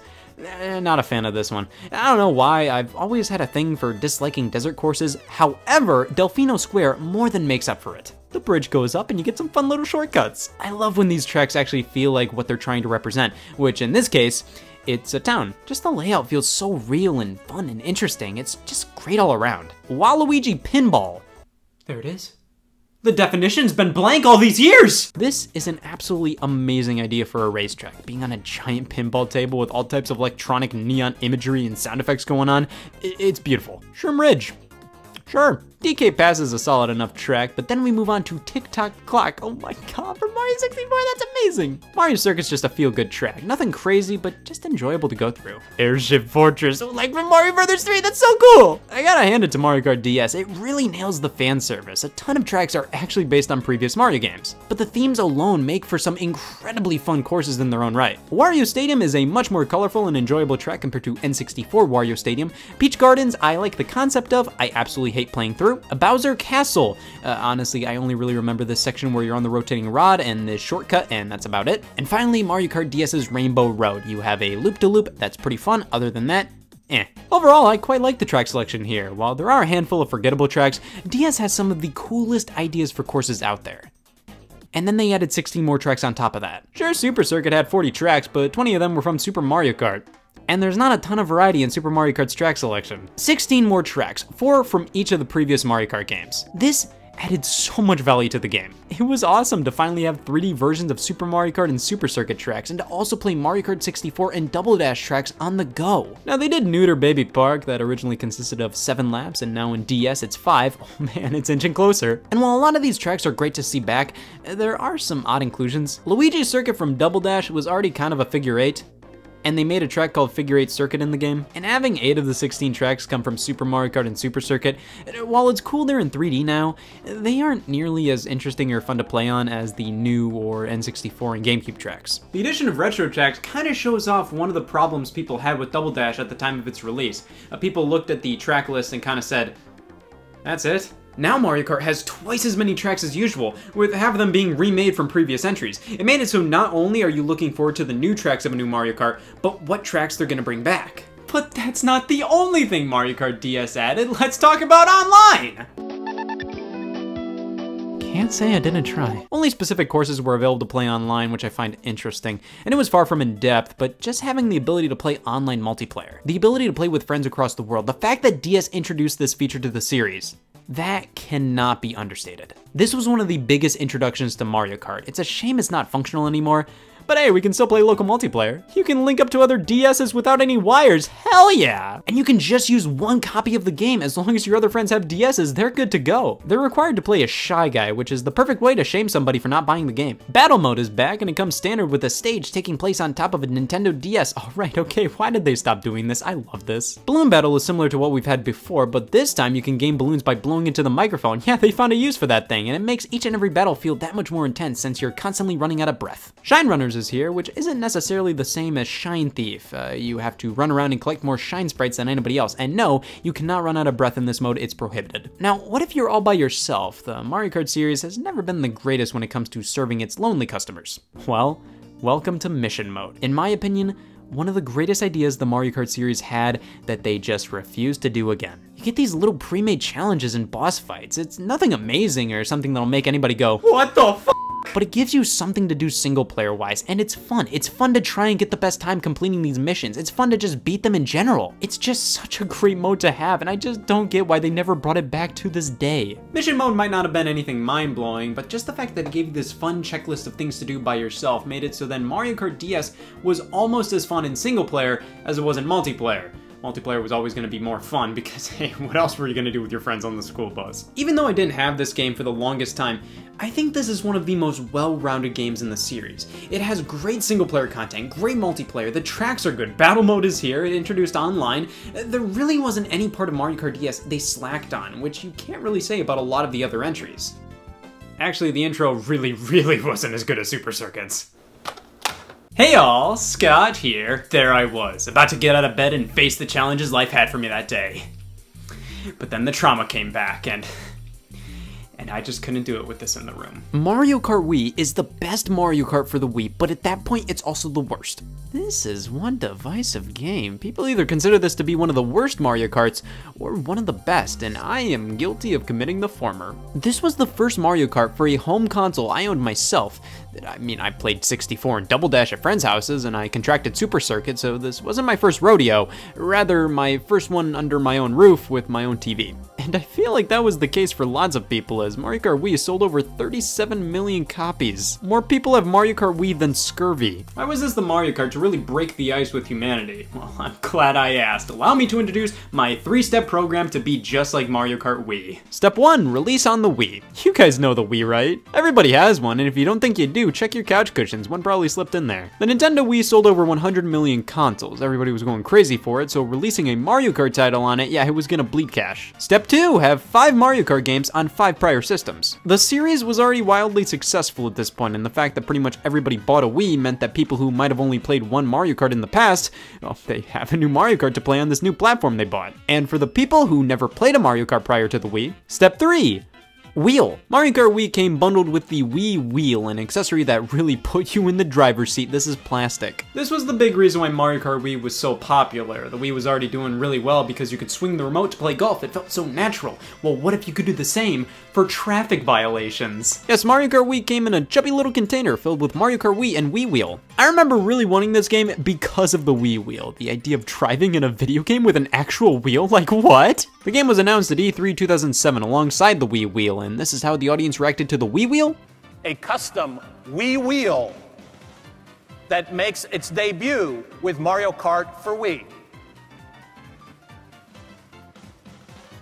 And this is how any sane being reacted. Did you see the wheel? Mario Kart Wii released in April 2008 worldwide, and the world took notice. The Wii itself, for the first couple years of its life, was notoriously hard to find in stock at stores, and Mario Kart Wii was the same for a bit. That game was tough to get your hands on. Right when stores got copies in, they sold out. Everybody wanted this game. In the summer of 2008, an 11-year-old Scott went to Target to buy Super Smash Bros. Brawl, but he saw they had one copy left of Mario Kart Wii. I am still shocked about that. I only had enough of my own money for Smash Brothers, so I made a deal with my mom where she would buy Mario Kart Wii, but I'd have to wait until Christmas to play it. The next couple months were torturous knowing that this game that nobody could get their hands on was somewhere hidden in my house. I just didn't know where. That's why I chip my games now. Mario Kart Wii was a game I really did want, but I think what put it over the edge for me was just how hard it was to get a hold of. Like, I didn't want leprosy until I realized how few people got it. But a few days before Christmas 2008, I had a friend over and my mom decided to be civil and let me have the game early. I was so happy and pissed. This game takes no prisoners. I had my fun with this game, but I hated it too. It's Mario Kart at its absolute best and also its absolute worst. So I think it's about time I battle my inner demons and step into the Mario Kart Wii arena once again to see if this game is actually good or not. Let's do it.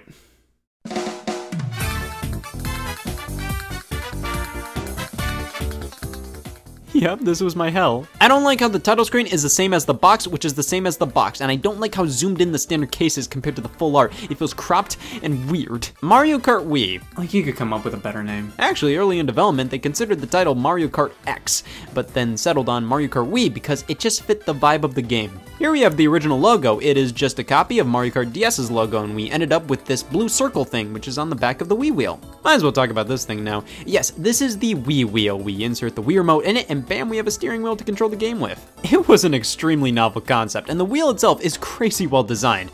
I mean, it should be. Nintendo went through way too many prototypes for a wheel.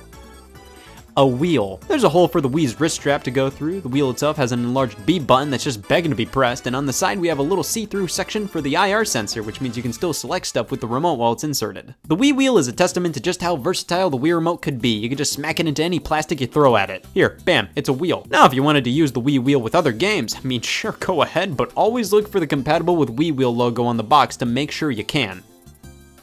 It's plastic. We have multiple save files we can select, which is actually really nice. You don't have to start over from scratch if you're just dying to unlock baby Luigi again. Here we have 11-year-old Scott. He was pissed off for some reason and didn't complete as much of the game as he wanted to. We have the standard Grand Prix, time trials, battle mode, the usual suspects, 16 brand new tracks, and just like with Mario Kart DS, we brought back 16 retro tracks from the past 5 games. No repeats for Mario Kart DS either, completely new retro tracks. Well, let's start fresh and hop into a race.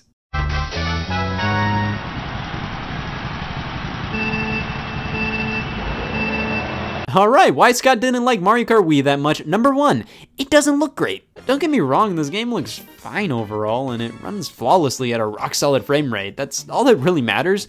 But my god, this game, I never liked how it looked. The graphics have this weird, hazy, glow, slate blur desaturation to it all, which just looks odd. Character models, in my opinion, look worse than how they did in Double Dash. Look at Bowser, look how jaggy his model is. Look at Donkey Kong, look at Funky Kong, his elbows could open cans. The characters have this shiny plastic look to them, and just the overall aesthetic of Mario Kart Wii just isn't that appealing to me. It's so bland, it has no character. Like, look at this font compared to Double Dash.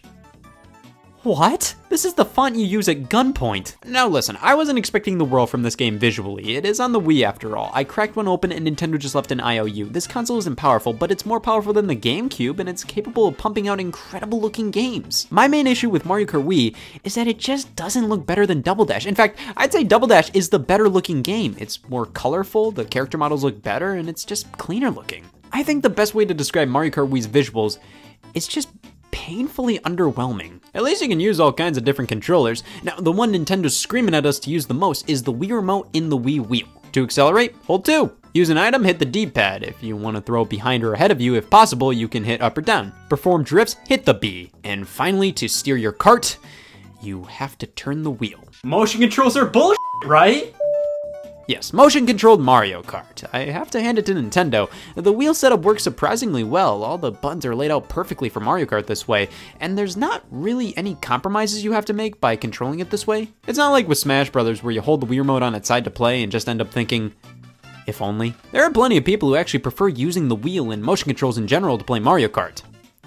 I'm not one of those people. I don't actively hate it, but I never took the time to get fully used to it. I just feel like every time I turn way harder than I ever wanted to. And here we have why Scott didn't like Mario Kart Wii that much, number 2. He only played with the Wii wheel and was just not good at the game in general. These two things do not go well together at all. I mean, I was young and I was stupid. Mario Kart Wii offers an automatic drift function where you don't have to worry about doing it yourself, the game does it for you. This was definitely to make the game more friendly for casual players since the Wii's audience was filled with them. I totally kept selecting automatic drifting as a kid because what? I'll let the game do it for me. What's the point of doing it myself when the game will do it for me? That's probably why I didn't do well with this game. If you can, drift manually. Well, you don't have to play with the Wii wheel. You can just play with the Wii remote on its side if you want. I wish I knew that when I was younger. I bought a second Wii wheel for friends. I could have bought food. Now, if the motion controls aren't your thing, you can plug in a nunchuck to control the game with an analog stick. I mean, yeah, this is fine, but I generally go with the classic controller or the GameCube controller. Just much easier to control this way, in my opinion. It's just a much more comfortable and reliable method. But we do have one major issue. See, Mario Kart Wii introduced something big. the trick system. Right before your kart goes airborne, if you shake your controller at the last second, you can perform a trick in the air, which gives you a boost when you hit the ground. Honestly, a fantastic addition to the gameplay. It adds so much interactivity and purpose to the track layouts. It makes ramps in the older Mario Karts feel pointless. Like if I can't trick off of them, what's the point? Just a little hint of strategy is added this way, and it's so good. Problem though, if you use the classic or GameCube controller to perform tricks, you must hit the D-pad. This is like trying to tie your shoes while driving. I mean, it works, but there are so many great buttons on these controllers. Why not use them? Another new element of gameplay introduced with Mario Kart Wii was bikes. This title is a fucking lie. Karts aren't your only option. You can select a variety of two-wheeled vehicles, and they are infinitely better than karts. While driving on straightaways with your bike, you can shake the controller up or hit up on the D-pad on the everyday man's controller to do a wheelie. You go a bit faster by doing this, so it's a good idea to do it when you can. Now, what do karts have to make up for the lack of wheelies? You can boost a bit more on drifts, but it's not that big of a deal. Bikes are easily the go-to vehicle of choice in this game. Well, might as well move on to why Scott didn't like Mario Kart Wii that much, number 3.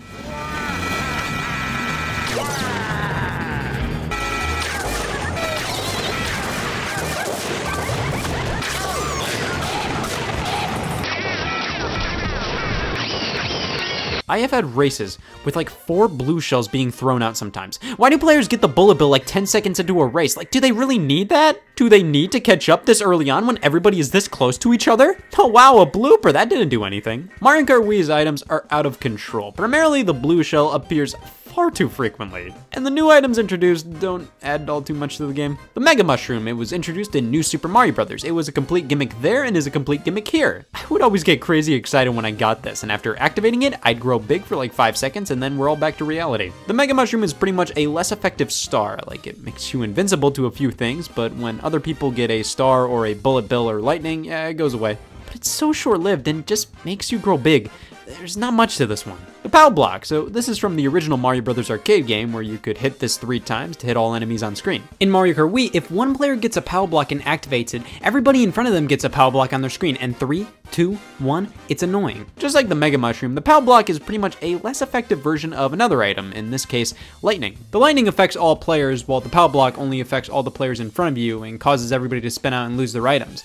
But the main difference is you can avoid the POW block's effect if you're in the air while it goes off, which that only depends on what part of the track you're at. If you're about to swap spit with a ramp, well, you're in luck if the POW is coming. And the final new item is the Thunder Cloud. God bless the Thunder Cloud, an item that breaks the conventions of Mario Kart, an item that hurts me. This was a big pill to swallow. I had to think about this one a lot. When you get the Thunder Cloud, your speed increases slightly, but you have to bump into another racer to pass it on pronto, because if you don't, you'll eventually get spanked with lightning. Like, it's a cool idea. I like the fact that it does bring a different type of tension and strategy to the items. It actually brings a lot of strategy and quick thinking. It's just, I don't want it. So yeah, the item balance is off the charts. Too many blue shells, bloopers, you get at least 1 POW block appearing per race, which is just annoying. It brings everything to a halt and you lose all your items. The new items aren't that great, but the item balance made me feel alive. Don't get me wrong, it is beyond frustrating, but there's a certain charm to that. It's like playing Mario Party. Like, yeah, it's bullshit, but the fun kind of bullshit. You could be the best player in the world and then get hit by an item, and then another item, and then another. There's nothing you can do about that. Sure, that happens in other Mario Karts, but Mario Kart Wii is so ridiculous with its items. It's cranked up to the max. It's so chaotic and unbalanced, but that's what makes it fun in its own way. It gives the game its own feel. But it's still number 3 on why Scott didn't like Mario Kart Wii that much. God, this game pissed me off. Now, Mario Kart Wii features the most playable characters in the series so far, 26 total, and it's a pretty decent roster. Baby Peach and Baby Daisy are here. Say it with me. Thank fucking God. Rosalina from Super Mario Galaxy. That's a great new character. She is unlockable. You have to rank highly on all the Mirror Mode Grand Prix Cups, but if you finish 50 races and have a Mario Galaxy save file on your Wii, she can be unlocked that way. I thought I was the smartest fucking kid ever by saying Rosalina is a $50 character. You need to buy Mario Galaxy to play as her. Which, I mean, I wasn't wrong. Funky Kong's here, which is everybody's favorite character in this game. There's no debating that. He was always that bachelor uncle everybody wished they were and is apparently the best character in this game in terms of stats. Is anybody really surprised? And then Dry Bowser. Yeah, out of all the other characters they could have chosen or brought back from older games, no, Bone Bowser. But I saved the best for last. We have the greatest addition to the roster. Me. See, you get this picture for getting to the end credits. If you took a picture off screen and sent this to me in 2008, I would have shit myself. They put me in Mario Kart. I loved when Nintendo let me use my Mii in these games. I honestly would choose my Mii just so I could gawk at myself on Luigi's Circuit. Speaking of which, 32 tracks are once again present, just like with Mario Kart DS. 16 new, 16 retro. There are quite a bit of highlights here, and starting with the Mushroom Cup, we have the definition of not a highlight, Luigi's Circuit. I want a list of people who answer to the question, what do you like about Mario Kart Wii? The Luigi Circuit! Double Dash also started out with a track named Luigi's Circuit, but at least that one had the interesting gimmick of having a map you can't show on TV. There were moments where you could go face to face with oncoming traffic, players going in the opposite direction. That was pretty cool. Luigi's Circuit and Mario Kart Wii, there's this one section with a ton of dash panels. I had to research the name, and that's it. Moo Moo Meadows. Now, this is a cozy track. It's a sequel to Moo Moo Farm from Mario Kart 64.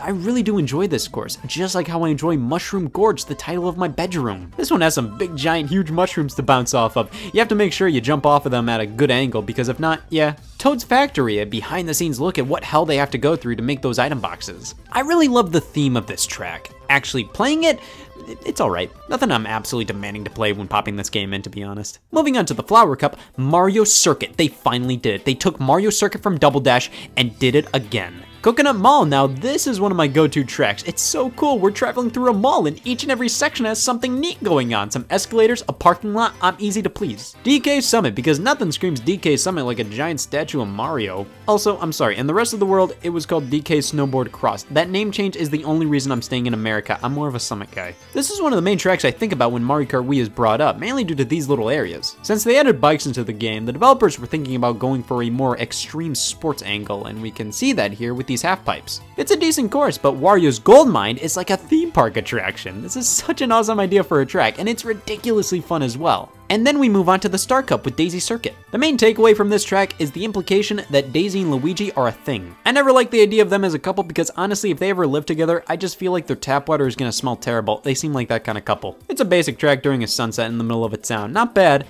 Koopa Cape. Look at this, okay? We're going down these rapids, going in this tunnel where it can drive on the walls. Like, come on, this is the life! Maple Treeway may just be my favorite track in the game, just due to how great the design of this course is. It's just so pleasant, I love it. Now, Grumble Volcano, it's okay, just nothing that special to me. The fact that it returned in Mario Kart 8 made me really think for a few hours there. The Special Cup houses Dry Ruins. I am very picky about my desert stages. I don't like standard desert areas, but when we go inside a temple sort of thing, then I'm all for it. Dry Ruins, you get a pass. Moonview Highway is a bit of a sequel to Toad's Turnpike and Mushroom City, and it is way more fun and fast-paced than those two. Bowser's Castle and Rainbow Road finish things off as usual.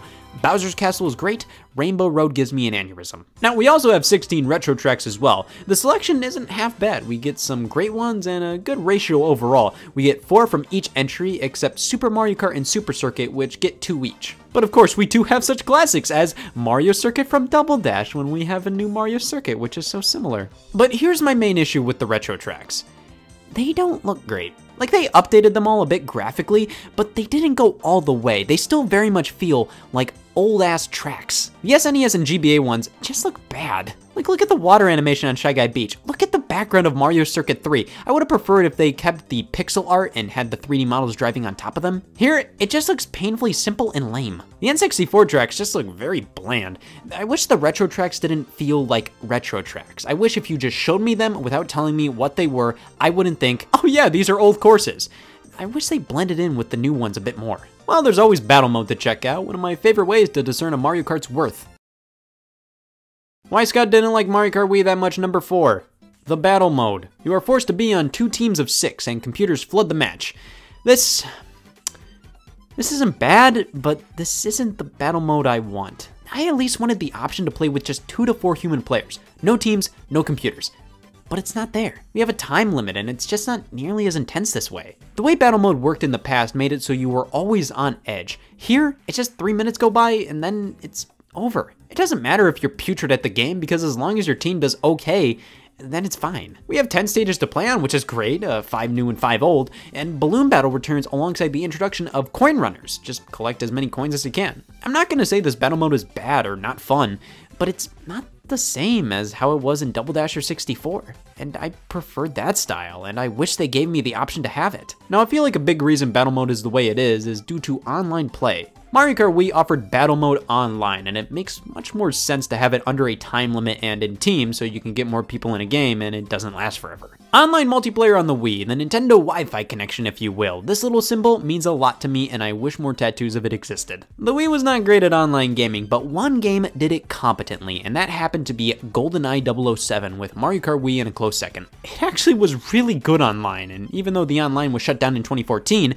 people have set up their own servers and are still playing it. It was one of the biggest selling points of Mario Kart Wii for a lot of people, and you could download the Mario Kart channel to your Wii home screen to get up to date with Mario Kart Wii info without needing to put in the disc. I'm free! I'm free! Mario Kart Wii is one of the most unbalanced, unfair games in this series with not a lot of its own style. The graphics were subpar even for its time, and overall it's just incredibly underwhelming.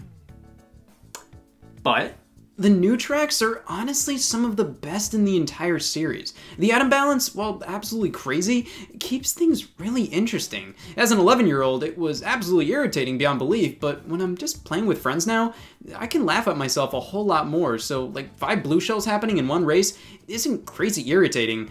It's kinda hilarious. It's not perfect by a long shot, and I didn't like this game for the longest time, but now I appreciate this game a whole lot more. Mario Kart Wii has a lot more to it than I originally remembered. There are so many characters and karts and options. The mission mode from DS came back, but only as an online exclusive mode, which it's no use right now, but it was kinda there. And now the Mario Kart Wii community is huge. Like, have you seen the custom tracks fans put together? These things are crazy. So while it's not my favorite, Mario Kart Wii has a lot more worth than I ever gave it credit for. It still holds up as a really fun game. And in a few areas, it's actually a little better than the games that succeeded it. So I don't think this is going to be the last time I'm going to play it. But the Mario Kart Wii channel actually still needs the game to play races, and I acted a little prematurely. Hey y'all, Scott here. I have hobbies. I'm only human. I like talking harshly about Mario Kart 7, being somewhat critical of Mario Kart 7, negatively speaking about Mario Kart 7, hiking, f***ing despising Mario Kart 7. So Mario Kart and the number 7 walk into a bar. What did you think would happen? The Mario Kart series was always a massive success, but it wasn't until the DS and Wii incarnations that it truly reached worldwide phenomenon status. It seems like nearly everybody played one or the other or both. With sales numbers like these, you could walk up to anybody on the street and ask, why the f*** was Rob in Mario Kart DS? That's not to downplay the success of previous titles, but these hit the big time, and after the release of Mario Kart Wii, it was inevitable that whatever Mario Kart would follow would also do phenomenally well. This was no longer a series that Nintendo wanted to put out on each of their platforms. This was one they had to. But that's just the thing, we were 6 mainline Mario Karts in, but really, who was counting? This title's making a lot more sense now. What could Nintendo do for the 7th mainline Mario Kart game to not only get people excited, but also sell them on their shiny new handheld, the Nintendo 3DS? Well, Nintendo did the unthinkable. They made a new Mario Kart game. This is Mario Kart 7, a great title, no doubt, but one I have felt so little desire to go back to throughout the years. It's in this weird space where it's functionally sound, it controls well, it's still incredibly enjoyable. But everything it added to the series that were once unique to it either were so whatever, or they actually became mainstay elements from there on out, and because of that, I would consistently ask myself, why would I ever play this game again? Well, that's a testament to how good this game truly was at the time. It introduced so many new features that became mainstay elements of the series from that point forward. But outside of those few new features, this game just doesn't really have a core identity of its own in terms of how it feels, how it sounds, how it looks. This is a game that, in my opinion, felt like just another Mario Kart more so than any other entry in the series. I'm sorry I had to say that. I really hope any future employer doesn't look that quote up. I mean, just look at the cover art. It just feels like more of the same from DS and Wii. They just looked at these games, said, alright, this works, 3rd time's the charm. That's sort of indicative of my problem with Mario Kart 7, but we'll get to that when we get to that. First off, we must visit the year 2010. Such a fun year, so much happened. Mario Kart 7 got announced. The Nintendo 3DS was fully unveiled at E3 alongside some early peeks at games in development. Basically just quick glimpses of titles to come. Most didn't have a final name yet, it was mainly stuff like Paper Mario 3DS and Animal Crossing 3DS. But right alongside those titles was Mario Kart 3DS, Mario Kart 7's maiden name. The game was only a few months into development at this point, but a core feature some journalists noted at the event was that the game featured glaring. Remember when I said 7 introduced features that I couldn't imagine the franchise without? Not much else was really there. It was just a smooth Mario Kart demo in glasses-free 3D thanks to the 3DS screen, but other than that, it wasn't much to write home about. In the background, development was going a bit slower than many would have expected. Only a handful of people were actively working on the game, while others who would have if they had time were busy going to town on Nintendogs plus Cats, also known as priorities. So, around December of 2010, Nintendo enlisted the help of Retro Studios to assist in the game. They just finished up Donkey Kong Country Returns, they were obviously the most qualified for Mario Kart, so they had to help out Nintendo with developing a Donkey Kong themed track for the game. Because God forbid Nintendo does it themselves. And they were to develop the retro tracks in the game. I feel like they were only picked because of their name. Now, Retro is one of Nintendo's best subsidiaries, responsible for Metroid Prime and the modern Donkey Kong Country titles. I was surprised when it was revealed they helped out with this game because I don't automatically equate the creators of this to this. Hey, it's whatever, I ate it up. E3 2011 came around, and so did a new trailer for Mario Kart 3DS confirming a holiday release and the 3 major gimmicks of the game: gliding, underwater tracks, and kart customization. Kart customization in this trailer boiled down to, you can get big wheels now. Gliding and underwater sections seem to be interesting ways to spice up the track design, and the game itself looked pretty alright, kind of a mix between Mario Kart DS and Wii in terms of graphical quality. But we still didn't have an official name for it yet. Nintendo kept referring to it as just Mario Kart or Mario Kart 3DS. Oh, just you wait, because a quick 2 months after E3, the final title was revealed, I think. I was expecting it to just be called Mario Kart 3DS or Mario Kart 3D.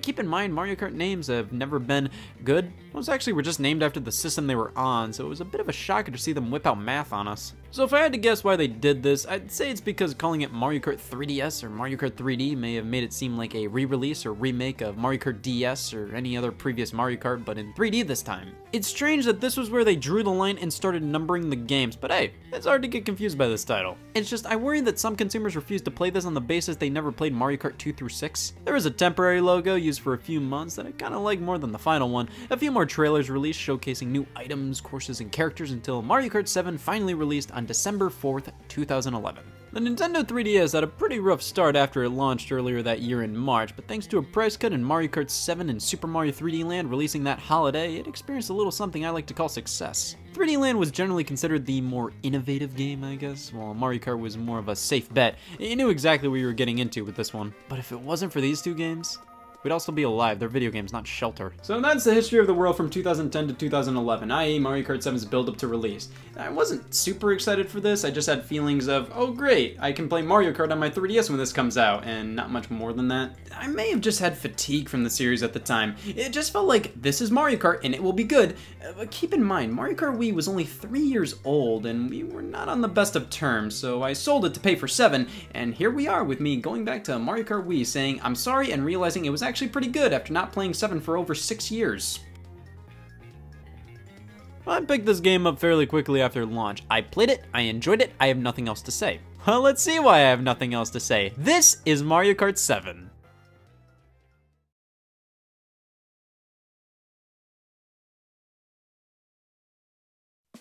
Mario Kart 7! Who would have thought this would be the game's title screen? Moving into single player. This is exactly what I was expecting. Is that a good thing or a bad thing? 7 feels so been there, done that. Like, look at all the new modes, there are none. On top of that, the presentation is just so sterile. It looks fine, but it has none of its own personality. That may sound like an odd argument to make for a Mario Kart game, but looking back at each game in the series, while many are incredibly similar, each one has at least a few things that give them their own unique flair. And first impressions of 7, it doesn't really have that. In fact, the menu music here is nearly identical to Mario Kart Wii's. Moving on to characters, now I've already unlocked all of them here, which means hell yeah, I don't have to waste time unlocking characters in Mario Kart 7. What am I gonna do with all this free time? Not unlock characters in Mario Kart 7. The stuff you had to do to unlock these characters wasn't anything dreadful like it was with Mario Kart Wii, for example. Unlocking all characters in that game is some people's major. Here it's as simple as winning a cup in 150cc. Each one will unlock a specific character, and beating all of them in any difficulty nets you a me. Okay, thank you, that's much easier. But it's a little lame. I kinda want there to be a balance between f this fucking shit, this is a little too easy. Like, have me do a bit more than just beat all the cups. Give me a reason to play through the other modes, beat a few time trials, that sort of thing. Well, onto the roster. We have that lovable cast we've all come to know and love over the past 20-odd years. The characters that make Mario Kart, Mario Kart. There's a lot of fucking B's in this one. Alright, we have the mainstays here. Mario, Luigi, Yoshi, Peach, Bowser, Donkey Kong, Toad, Koopa Troopa, Daisy, Wario, Rosalina, the Mii. It's a very cozy police lineup. But then we have the newcomers. Shy Guy makes his debut as just a straight-up playable character. You could use him when playing multiplayer in Mario Kart DS with friends who didn't own the game, but here, if you paid for Mario Kart 7, you get the right to Shy Guy. Lakitu, the character who is fundamentally the flag girl of Mario Kart, makes his playable debut, which I like. It's cool to see him actually playable after being a staple in the series for so long. Metal Mario, you know, Metal Mario, Metal Mario. It's Mario made of metal, making his debut in Super Mario 64 as a power-up. Here he's portrayed as some sort of robotic version of Mario, which is strange. This may be a reference to Metal Mario in the Smash Bros. Series, where he's an opponent near the end of some single-player modes. Or Mario Golf, I don't fucking know. This is a case of Metal Mario is technically a Mario character and all we have to do is take Mario and make him gray. I'll give them a pass this one time, but they better clean up their act for the next game. I shouldn't have said that. Wiggler! Ever wanted to drive as a caterpillar? Don't lie. I'm cool with Wiggler here. This is a dumb addition, I like it. And this one hits home for me. To all the Mario Galaxy fans out there, it finally happened. Giant B. Honey Queen is our final character, and my god, why? Out of all Mario characters who haven't been in Mario Kart, hell, Mario Galaxy characters, why this one? That's like if I had to make a racing game based on my life and for the final playable character, I picked this tree that's 20 feet away from me. I mean, sure, this doesn't offend me. I just have more questions than answers at this point. And that goes for the entire roster as a whole. They did the unthinkable. Wario unlockable? Plus, there are a few characters that didn't come back, like Waluigi. Waluigi Pinball from Mario Kart DS returns, but not him. So I remember hearing this thing where the developers said Waluigi wasn't included because he was too creepy. What are you talking about? But now looking into it, apparently it was simply due to time constraints. I mean, I don't need Waluigi, he's not Shelter. But that still doesn't explain the oddball roster we have here. I'll give it some slack. Handheld Mario Karts generally don't have a ginormous list of playable characters, but the playable characters they picked this time around were very questionable. Oh, I have nothing better to do, so might as well hit next. On to the vehicle customization, something I was really interested in. You can change up your kart's body, wheels, and glider, that's it. It's cool we have a lot more options now, but sadly, I don't feel like this is as great as I wanted it to be when it was revealed. Like, yeah, it's kind of fun to mix and match everything up, but overall, when I look back at something like Mario Kart Wii, that was a lot simpler. It was just pick a cart, go. Here, I have to meticulously pick out what kind of wheels I want, when to be honest, it really doesn't matter. The main thing I think most will change up consistently is the kart's body. The wheels and glider, and when you find one you like, you just stick to that forever. Customization here doesn't make me feel more connected to the kart I create. The only time I can truly feel like, oh yeah, I made this monstrosity, is when I put big wheels on it. This is fundamentally the only time I ever feel like I made this. It's weird they didn't bring back the emblem creator from Mario Kart DS. That would have fit perfectly with being able to put together your own vehicle. Customization's a cool idea, and it's fine, it works. I just don't feel an overwhelming sense of freedom or uniqueness with the kart I put together. I end up looking back at the simpler times and realizing this isn't much different or better. Well, let's hop into the first cup. And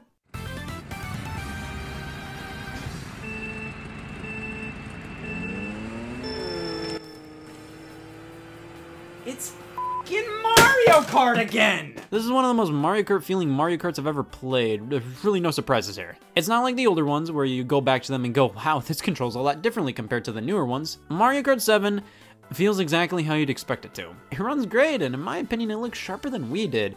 Sure, the character models may be kind of blocky, but it's still 4 score and 7 leagues better than DS. Speaking of DS, we have the return of the map on the bottom screen. It really does feel like the best of DS and Wii in terms of looks and features. But with the core racing, 7 introduces gliding and underwater racing, which I think are fine new additions. You don't have to think about them at all. If you drive up to a ramp that you can glide off of, your glider automatically appears, and now you can weasel your way through the air. Underwater isn't all too much different from normal racing, just obviously things are slower and physics are more floaty. However, it's really interesting to me that what used to be considered a no-no throughout the entirety of Mario Kart, that being these giant craters of water, are now considered integral parts of the track. You want to go through these now. Even the returning older tracks that considered water out-of-bounds areas have been updated to make them traversable now. Both of these elements help deliver more uniquely designed tracks and keeps you on your toes to the point where it's sorta hard to imagine Mario Kart without them. But I've been really trying to be more shallow lately, so f these things, I'm only here for the 3D effect. Crank that slider up and experience vision impairment you won't regret. The 3D looks great in this game, giving the courses so much more depth and liveliness.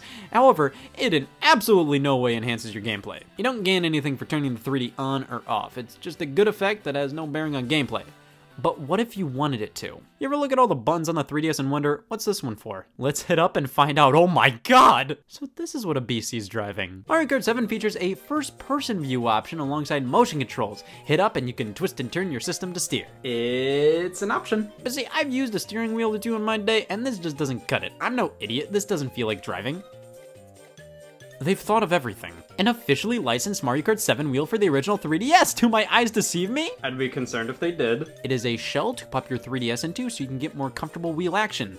This is obviously trying to cash in on the Wii wheel craze that happened with Mario Kart Wii, except with that game, it felt like a natural steering wheel. Here, it feels like a 3DS. Doesn't do much for me in Mario Kart, works pretty well on Brain Age 2. Item-wise, this game has it all. It has no fake item box. Yeah, the item roster in this one feels a bit more stripped down than usual.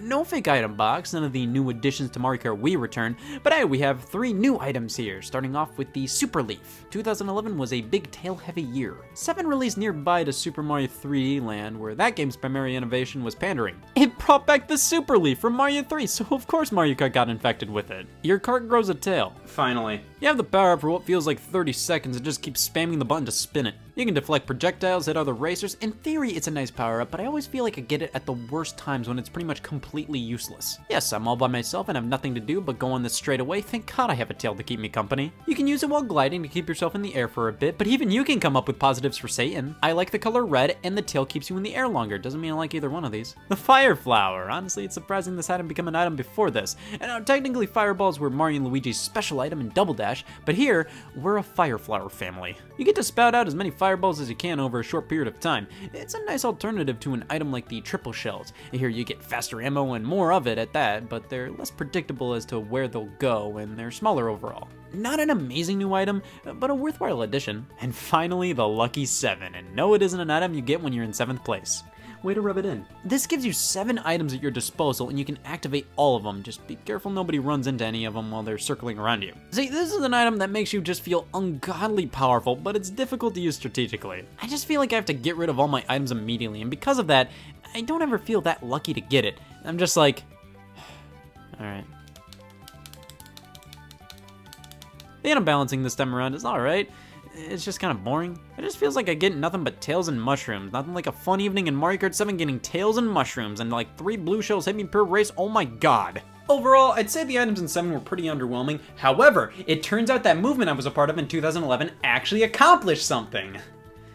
I don't even care about the coins, I just had a free year. No matter how often they leave, they always find a way back. Coins make their triumphant return. Originally in the series, you'd want to collect them on the track to hit top speed. If you got hit, you'd lose some of them, and here, it's the exact same. Go a bit faster by collecting the coins, lose them when you get hit. It's the circle of life, and here, the more coins you collect gets you new kart parts to unlock. I wish they had like a little shop to spend your coins, because as it is here, you get new kart parts when you hit certain milestones, like, oh, you have 2,000 coins, here you go. I just don't feel that engaged with unlocking kart parts. Well, onto the tracks. First up, we have Toad Circuit. It's exactly what you think it is. Daisy Hills, a very pleasant track with windmills and hot air balloons. It has it all. Cheep Cheep Lagoon, mostly taking place underwater. A wonderful course to realize, wow, gliding is way more fun than this. Shy Guy Bazaar, I like this one. The theme is great, and taking place at night makes it stand out quite well. Moving on to the Flower Cup, Woohoo Loop, a track based on Woohoo Island from Wii Sports Resort. Yes, Nintendo's excuse for not making a new character or franchises for years. Their response, what are you talking about? We made a new character,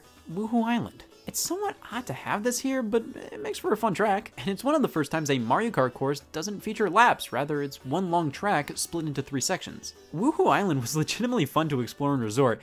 Just as a Mario Kart track, I think its personality is undermined by a lot of the more out there courses, though it's still a fun time. Mario Circuit, you can go in the castle. How do they get work done in here with a driveway inside? Music Park is definitely the star of the show here. Driving on musical instruments that play music when you're on them. This giant section where you're gliding and avoiding proof that God doesn't exist 2011. Rock Mountain. This one's cool because it literally feels like an adventure. There's this section where you're gliding down from crazy high up and you have this sense of freedom you don't usually feel in a Mario Kart track. Then climbing up with boulders coming down. It's nothing crazy, but a cool one. Star Cup Piranha Plant Slide. Ever wonder what sewers look like?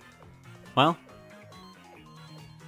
you're welcome. Wario Shipyard. Weirdly, one of the more forgettable tracks for me, which is odd considering the theme of a sunken pirate ship is amazing, yet I keep forgetting this one was here. Neo Bowser City, it's a rainy city, good for it. Maka Woohoo, Woohoo Island's back, and this one is also 3 sections instead of laps and takes place during a sunset. I don't remember many differences between these two. Finally, the Special Cup. DK Jungle was the track Nintendo just couldn't do themselves. Retro helped out with it as it's based on Donkey Kong Country Returns, and honestly I'm happy they did. This feels straight out of that game, and it's a blast to traverse. Rosalina's Ice World, it happened, didn't it? It's a nice track, that's what it is, and it's Rosalina's alright. Bowser's Castle.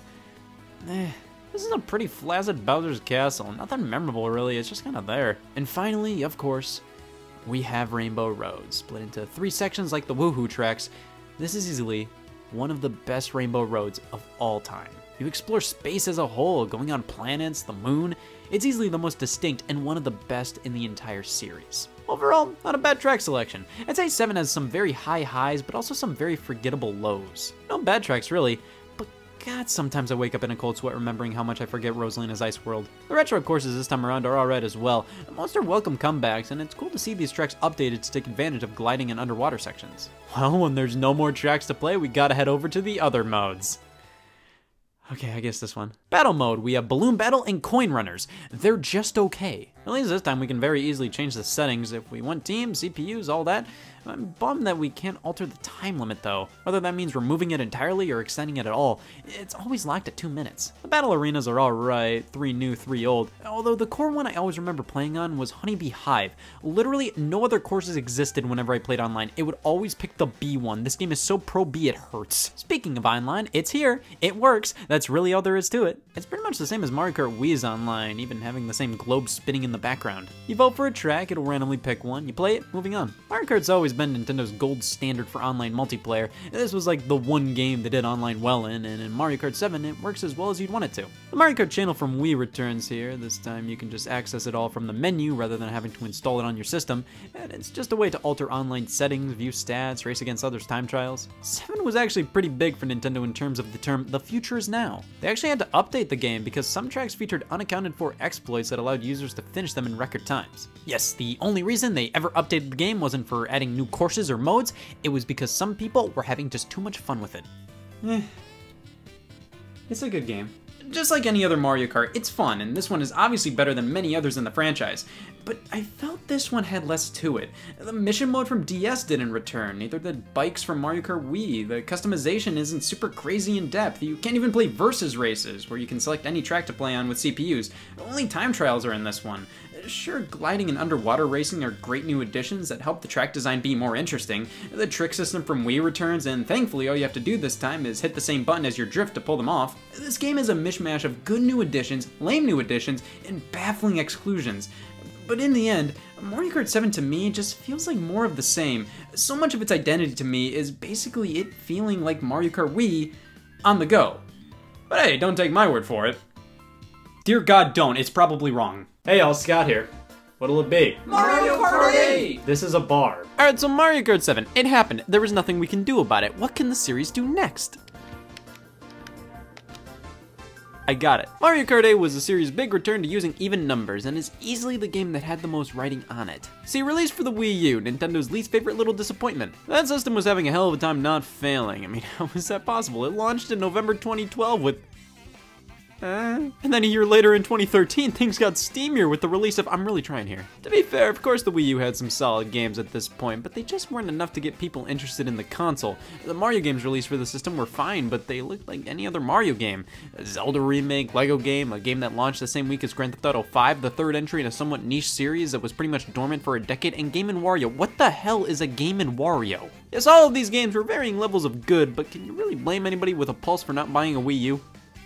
Oh my god. What the Wii U needed was a Nintendo game that looked significantly better and more fun than any other Nintendo game we've played in the past. One of the Wii U's problems was that most of the games you'd buy a Wii U for looked pretty similar to games you already had on your Wii. We needed a game with mass appeal that felt like a huge step up from previous generations. His mustache moves in the wind! Mario Kart 8 was the Wii U's big chance to redeem itself, the system's killer app. Up until its release, the console was just kinda...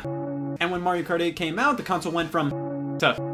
As previously stated, the Wii U launched in November 2012. It sure did. Contrary to what most will say, the launch was pretty solid in my opinion. There was quite a lot to play, and no games that made anybody other than the die-hard Nintendo fanboy who'll buy anything they release by the console.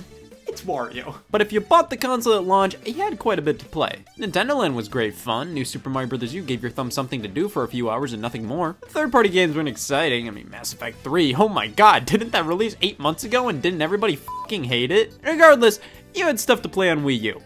And then January hit. There wasn't much on the Wii U's horizon in terms of game releases for a good few months. Sure, Rayman Legends was set for February, but Ubisoft said, our okay M-rated zombie game exclusive to Wii U didn't sell as well as we wanted. Let's delay Rayman and put it on other platforms the same month as Grand Theft Auto 5. I'm still not sure if that was a good idea or not. Basically, there wasn't much coming until March, so Nintendo had to step up and give fans a reason to be excited, and what followed was easily one of the best moments for a Wii U owner next to it getting discontinued. The Wii U Direct focused on reaffirming games we already knew were coming, alongside soft announcing some as well. Many of these announcements were for games that were far away from releasing anytime soon, like Shin Megami Tensei Cross Fire Emblem, which ended up releasing in 2016 as not that. Yoshi's Woolly World looked quite a bit different and was simply called Yarn Yoshi at the time. The next Zelda title, later to be Breath of the Wild, was discussed, but the reveals for games happening that century happened to be a new 3D Mario game and a new Mario Kart. Now, nothing was really said or shown about these other than they'll be at E3 this year. Personally, I was more excited about the new 3D Mario game. I mean, these games can be so unbelievably amazing. They've defined their generations in gaming and set the standard for games to follow. And then there was Mario Kart, like I give a f. Alright, let's be fair. An original 3D Mario was kind of what the Wii U needed to feel justified with its banana bolt controller. Surely a 3D Mario would take advantage of it. I mean, the Nintendo 64 controller was made with Mario 64 in mind. E3 2013 arrived.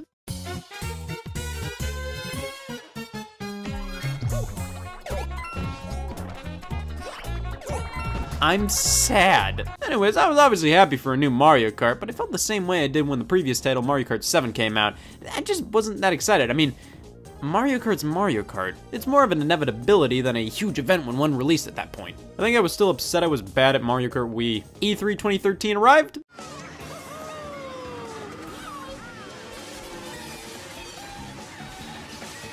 I'm glad. Oh my god, this game looked like a huge leap forward for the series. Up until this point, Mario Kart was never really a huge graphical showcase for any system it was on. It always looked pleasant enough, but most of the time the presentation ranged from underwhelming to good enough. Mario Kart 8 actually looked like it was taking advantage of the hardware it was running on. Who'd have thought? The gliding and underwater segments from 7 were quickly revealed to be returning alongside bikes from Mario Kart Wii, with one major element being this game's standout feature: anti-gravity. See, now the tracks can twist and turn all around. It doesn't matter, your car can go on the walls. Newton was a fuck anyways. At the end of the trailer, Mario's Kart does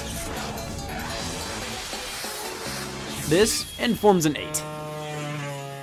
See, Nintendo stated they named it Mario Kart 8 because there's this one course that looks like a Mobius strip, which looks like an 8, so you know, let's name this one Mario Kart 8. Even if this was the third Mario Kart, they'd still name it Mario Kart 8. Mario Kart TV was detailed, being a way to share replays of your races with others online, and the release date was...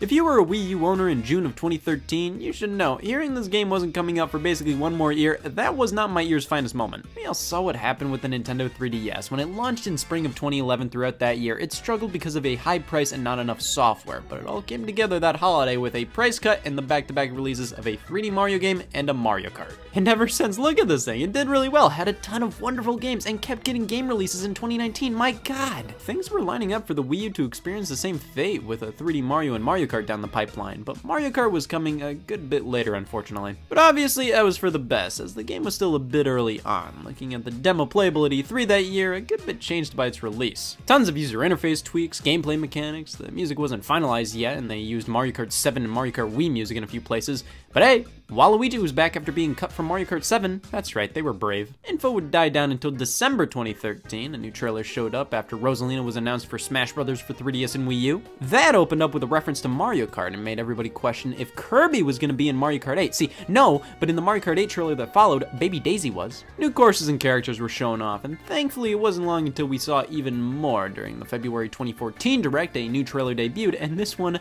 was great. I think this was truly when it set in just how gorgeous gorgeous this game was. This trailer focused on the announcement that all 7 Koopalings were going to be playable racers. Thank God!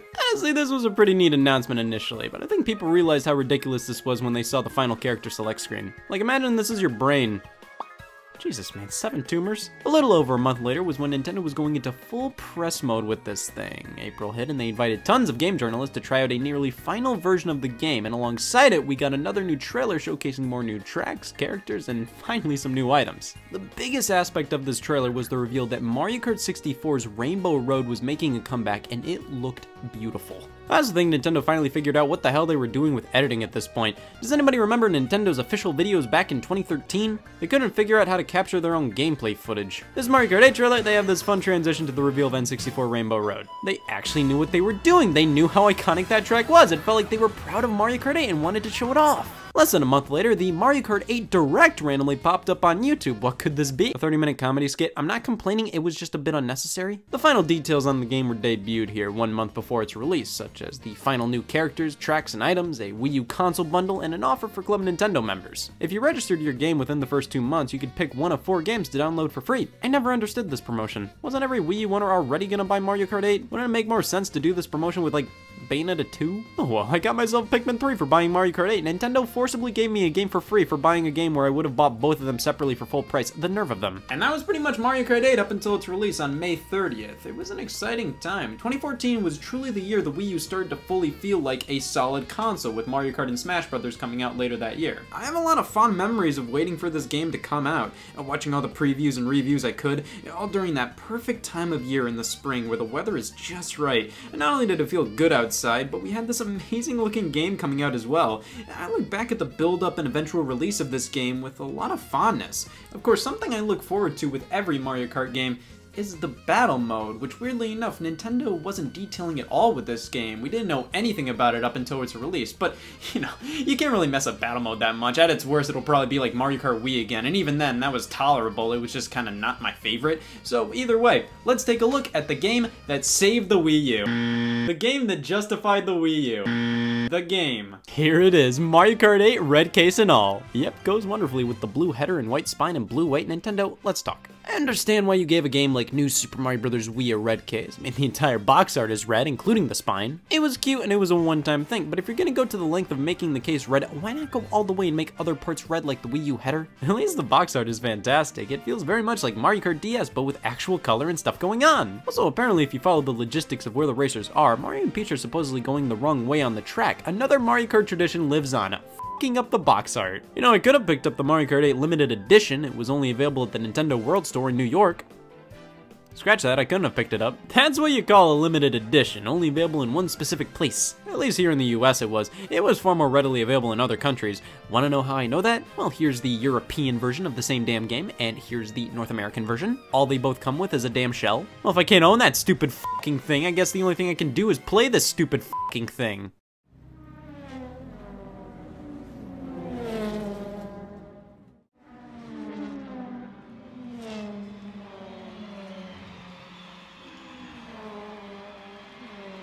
Mario Kart 8!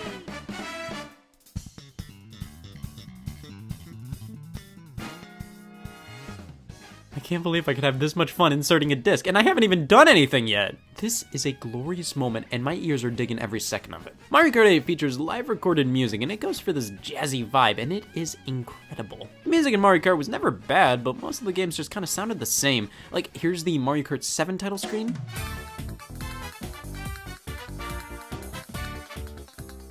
I'm using Mario Kart Wii music here. They all just kind of blend in for me. Again, they're not bad, but I don't hear any defining characteristics of DS's music compared to Wii's or 7's. 8 has its own flavor, and the fact that it's all live recorded gives the soundtrack a feeling of significance that the series lacked up until this point. The title screen's theme is amazing, and after a while it plays Super Mario Kart's title theme. Tons of Mario Karts have had the Super Mario Kart theme thrown into their main themes, but there's something that feels so good about the implementation in 8, I love it. Heading into the menus, well, I don't know what else I'm gonna do. On to the character selection. Whoa. So initially this would be your starting roster and you'd unlock more characters by just playing through the Grand Prix. You would unlock a random character for beating a new cup, that's it. That definitely makes things pretty simple, but my god, did I work my ass off to unlock King Boo and Petey Piranha in Double Dash. That was a nightmare, but I am so proud of the memory card they're on. Here, I mean, yeah, I unlocked everything, but I feel absolutely nothing looking at the complete character select screen. For multiple reasons. Now listen, Mario Kart 8 has the highest number of playable characters in the series yet, but there are some baffling exclusions, and the new racers, okay, remember when I said they introduced the Koopalings as characters? Those are your new ones. You're welcome. This character selection is like a weird combination of Mario Kart Wii and 7's with some characters that make no sense to be here, with staples of the series left out for seemingly no reason. Bowser Jr., Diddy Kong, Dry Bones, King Boo, Birdo, all not playable in this game at all, while Metal Mario returns from Mario Kart 7. Baby Peach and Baby Daisy return from Mario Kart Wii. And like I said, seeing the Koopalings playable in that original trailer was pretty cool, but they ended up being really the only new characters we got in this game, and when 7 of the 30 playable characters are variations of the exact same idea, but that's not all. We got 2 other new characters in the form of Baby Rosalina. Listen, as your resident Mario Galaxy player, that game had an entire backstory for Rosalina, and I will say Baby Rosalina makes no sense. Now, Baby Luigi, that's fine. And of course, Pink Gold Peach. Metal Mario, you could somewhat give a pass to. Weirdly enough, a metal version of Mario has been a part of Mario games for quite a while, and in Mario Kart 8, the metal effect looks kinda cool. I don't like him here, but I won't waste a picket sign on him. Pink Gold Peach and Baby Rosalina as well were never a part of the Mario series prior to this game. They were put in here because they were easy peasy to develop. You just take the Baby Peach and Baby Daisy models and tweak them a bit, bam, Baby Rosalina. You take Peach, make her entirely pink gold, bam, skin disease. The Mario Kart 8 roster may be large, but it's so focused on filler that it doesn't feel like we have nearly as much variety as before. Don't get me wrong, there are still enough characters to choose from. The selection could be far worse, but Mario Kart Wii's had so much more variety in terms of characters of different shapes, sizes, colors. I'm not the biggest Birdo supporter, but I'd rather have 1 Birdo than 5 children. Let's see how much of this roster is pure filler. So we have 5 babies. At the most, I think 3 would be fine, so let's cut out 2. Metal Mario and Pink Gold Peach are the definition of filler characters. They're just Mario and Peach with lead poisoning. Cut them. All 7 of the Koopalings. Honestly, you just need Bowser Jr. to represent what they represent, so cut 6 of them, and the remaining one we could just label as a work-in-progress Bowser Jr. And there we have it, about 1/3 of the roster taken up by pure filler. The other 2/3 are just your typical Mario Kart cast. Nothing sticks out all too much. Well, moving on, Kart customization makes a return from Mario Kart 7 with the customization menu looking like they took the bottom screen in Mario Kart 7 and put it on my TV. Kart customization is the exact same as it was in 7. It's fine, but I just end up thinking about how it was in Mario Kart Wii. It was a lot quicker to just pick your pre-made kart. Here it gives me the illusion I'm building my own vehicle, but it doesn't feel like my creation or anything. It just feels like it takes longer to pick a kart now. Well, let's get a move on to the tracks. We select the first cup, and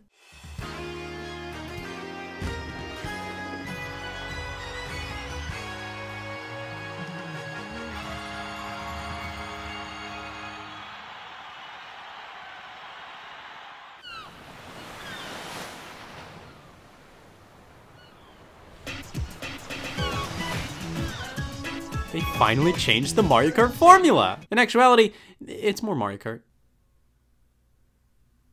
How could this be? It's most similar feeling to Mario Kart 7. Nearly all features that game introduced make a return in 8, so hopefully it now makes sense why Mario Kart 7 isn't that appealing to go back to for me. It's basically a gimped Mario Kart 8. We've got gliding and underwater sections, the controls feel pretty much the same, and of course, who could forget the coins? Seriously, who could? It's 5 letters, it's not that hard. The first person view didn't return though. Can we really call this a sequel? Now considering this is a Wii U game, surely this game utilizes the Wii U's controller, right? You'd be surprised, Donkey Kong Country Tropical Freeze is a Wii U game.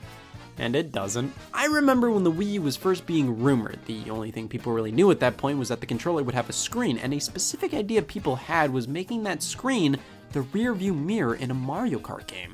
That would be hell. Imagine having to look up and down from the gamepad to the TV screen. God. Nah, here they have some light touchscreen controls if you want to live that way. And during a race, it's a horn. I love that this controller single-handedly made the Wii U far more expensive than it had to be, and its biggest game's core use of it is a fucking horn. To be fair, we can toggle through different modes. We can display what's on the TV and show off a map, which is handy, but you'd think you'd be able to do split-screen multiplayer this way, with one person getting their own full view on the gamepad while the other person gets the full TV. No. If you're playing local multiplayer, the gamepad's display is a split screen, just like the TV. Great. Split-screen multiplayer in Mario Kart 8 is a bit lacking in general, not only due to the lack of asymmetrical multiplayer support, but because when you play with 3 or more people, the frame rate gets cut in half to 30 frames a second. Listen, I'm not that picky, but it is very noticeable how much choppier this game gets when playing with more people. It's fine, but it's just a bit jarring. It's probably more noticeable because outside of multiplayer with 3+ people, this game is smooth as butter. It looks and feels incredible. The character models look outstanding. The lighting and the small little details on the tracks, the vehicles, the drivers themselves. This is not only the best looking Mario Kart game, but one of the best looking Nintendo games in general. These tracks are filled to the brim with details. All these racing advertisements and nods to the Mario universe make these courses truly feel like they're a part of the Mario world and not just random Mario Kart tracks. They didn't cheap out on any area. Other than the audience here. Guys, come on, the rest of the game looks so good, but you're just gonna make the audience look like poster boards? Of course, Mario Kart 8 features anti-gravity racing, something unlike anything Mario Kart's experienced thus far, and you're staring at it right now. This is anti-gravity racing. It's not the same as regular racing, I swear. Anti-gravity in Mario Kart 8's a bit weird considering it seemed like it was gonna be a much more obvious feature in the marketing there. The camera really sells you on the gimmick. If a racer's on the ceiling, they'll be upside down. In the actual game, the camera stays consistently behind the player at the same angle all the time, so if you're upside down, it's not immediately noticeable. It's only when you're right on the side of walls that you'll instantly know. When you pass a blue strip, your wheels shift to the sides and you just gained a hover cart. When you bump into these safety hazards or other racers, you get a little boost. And that remains consistent until you pass a blue strip again, then we're back to reality. Anti-gravity may have seemed like a marketing gimmick. I didn't say it wasn't. The trailers and commercials really pushed it, making it seem like a big thing. It always show racers upside down and all around, while when you're actually playing the game, yeah, I may be upside down here, but this feels like your everyday Mario Kart. It's not even that noticeable when you're on the ceiling.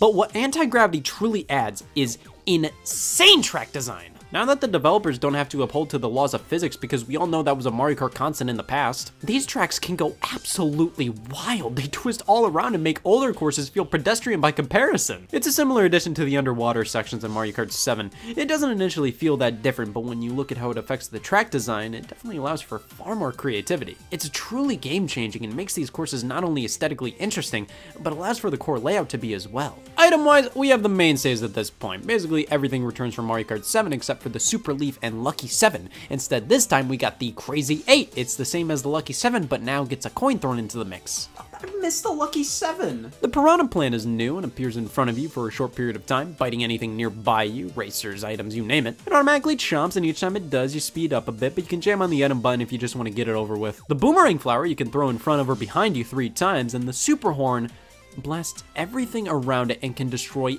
anything. Ink and piss, other racers' aspirations, and most notably, the blue spiny shell. Prior to this, you would have to use a mushroom to outrun a blue shell, and even then, that was tricky. I've looked up videos on people outrunning the blue shell in Mario Kart Wii just because I couldn't imagine that ever happening. I also looked up what happens when you get a blue shell in first place.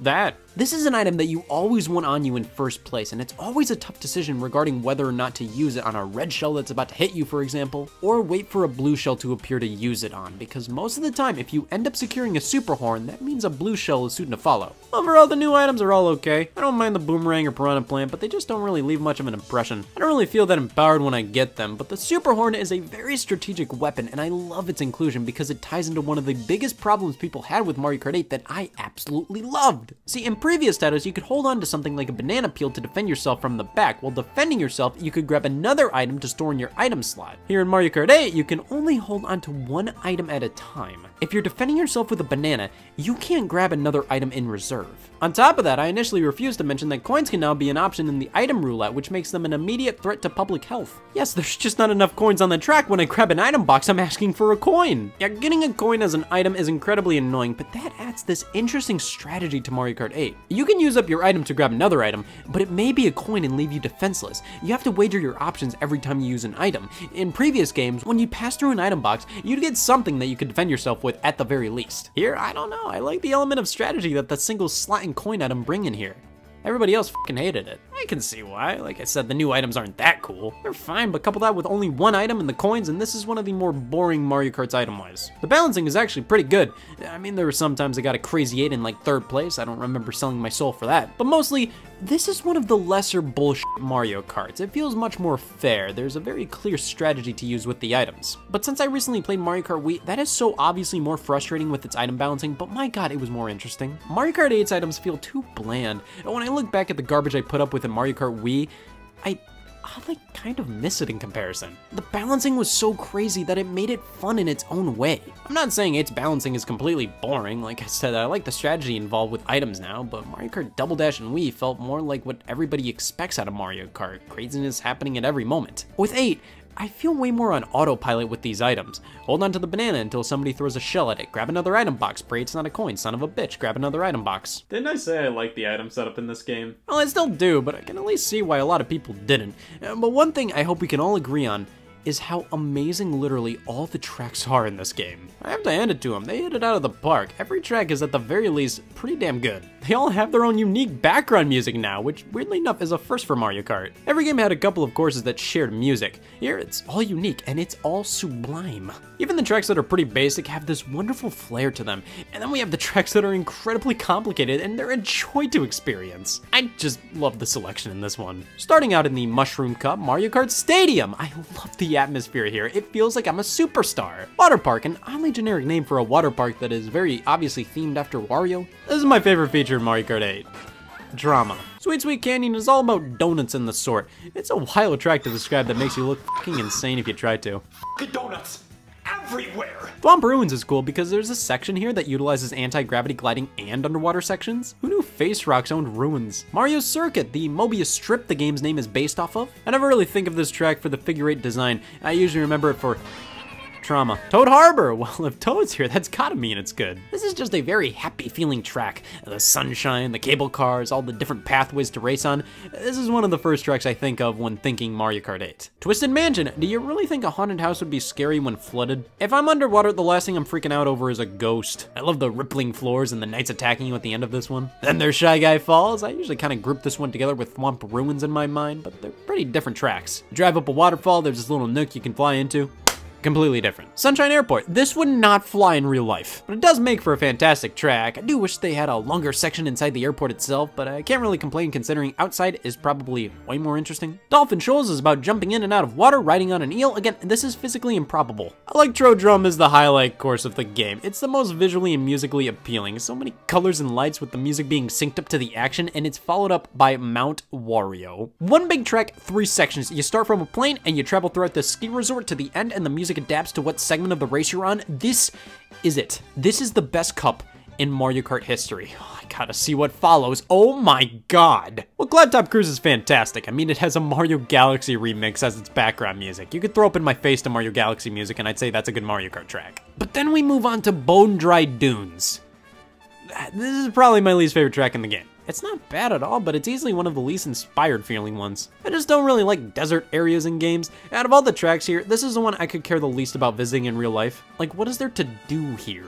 Bowser's Castle is a step up. I love how this giant Bowser attacks the different pathways, but it ends with a doozy. Rainbow Road, obviously the biggest staple of any Mario Kart. All the games have to end with their own iteration of the iconic track, and with this game having anti-gravity as a gimmick, I couldn't wait to see Mario Kart 8's Rainbow Road, especially after seeing the N64 one remade. This is lame. It's not a bad track, it's just pretty basic, definitely in comparison to Mario Kart 7's version. We go on a Rainbow Road, that's a good start, and then we go into a space station, and then go onto another Rainbow Road, and repeat. It's fine, but for how amazing all the other tracks are, it's shocking to me Rainbow Road with the anti-gravity mechanic is so basic in this game. But like I said, it's still a good track, all of these are, and that's just half the story, with the other 16 being the retro tracks. Obviously, these have been a feature in the series for quite a long time, but most games, they felt like filler. More tracks to give you more content. It was nice to have them, sure, but you could almost always tell what was a retro track and what wasn't. In Mario Kart 8, they completely redid everything, and the retro tracks look just as new, if not newer, than the new tracks. They added anti-gravity, remade all the music, even changed up some things aesthetically. Like Moo Moo Meadows from Mario Kart Wii takes place during sunrise, and it's gorgeous now. I love the tracks they picked here.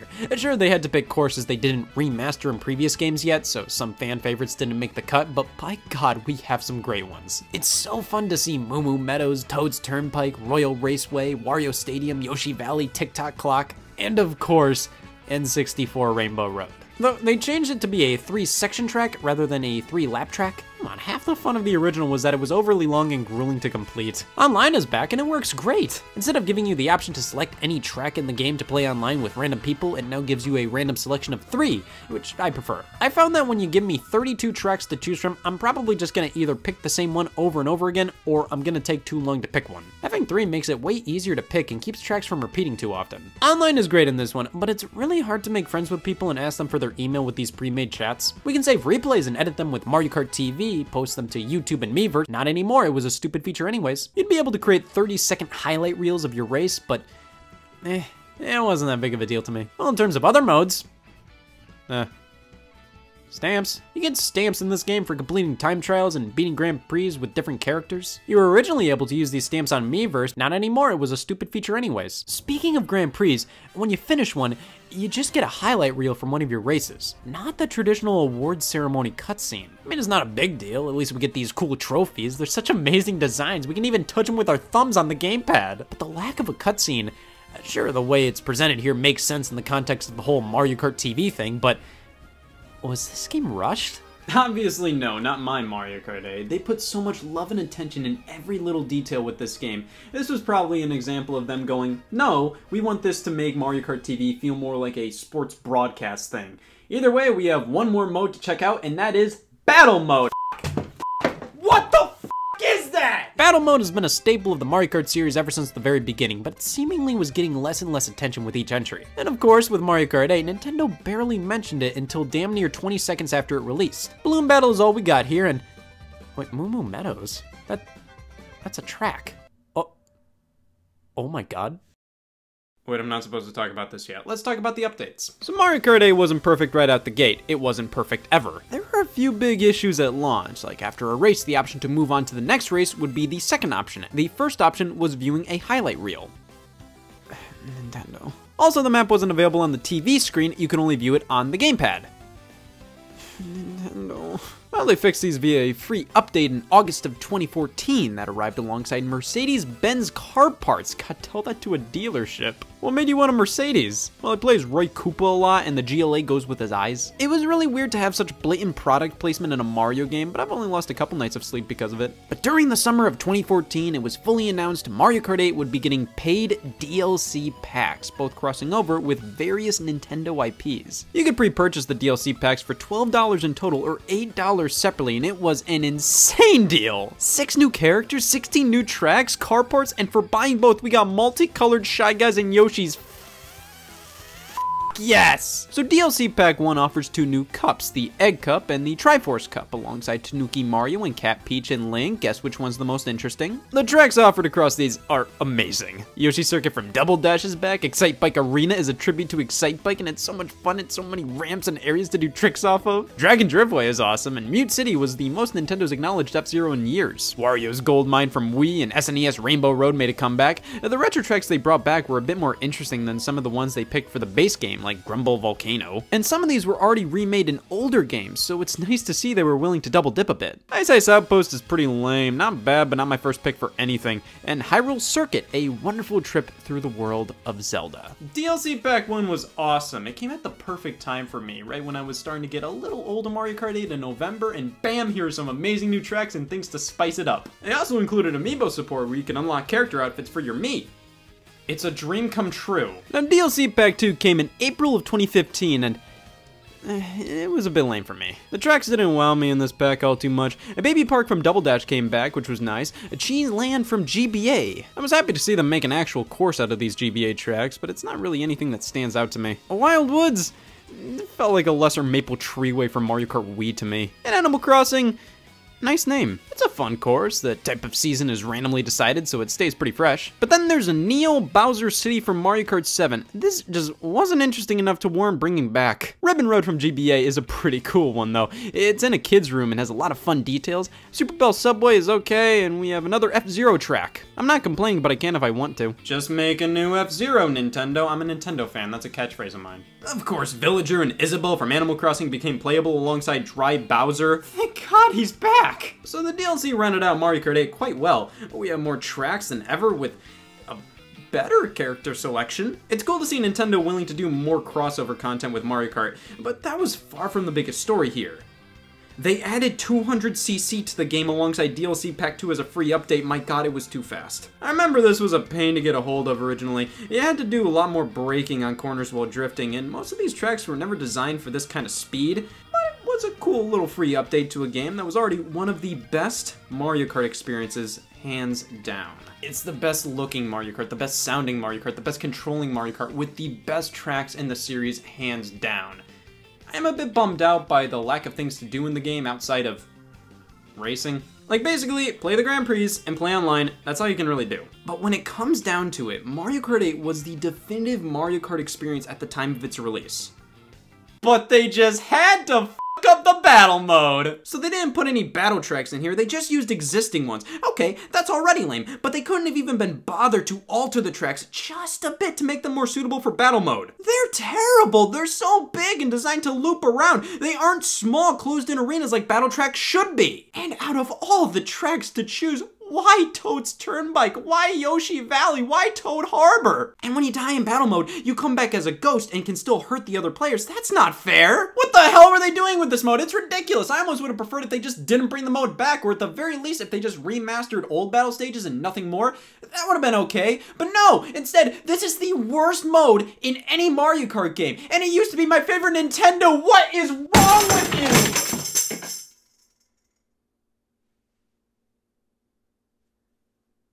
See, that should show you how bad this mode is. It made me break something. But I still did that out of anger towards Nintendo.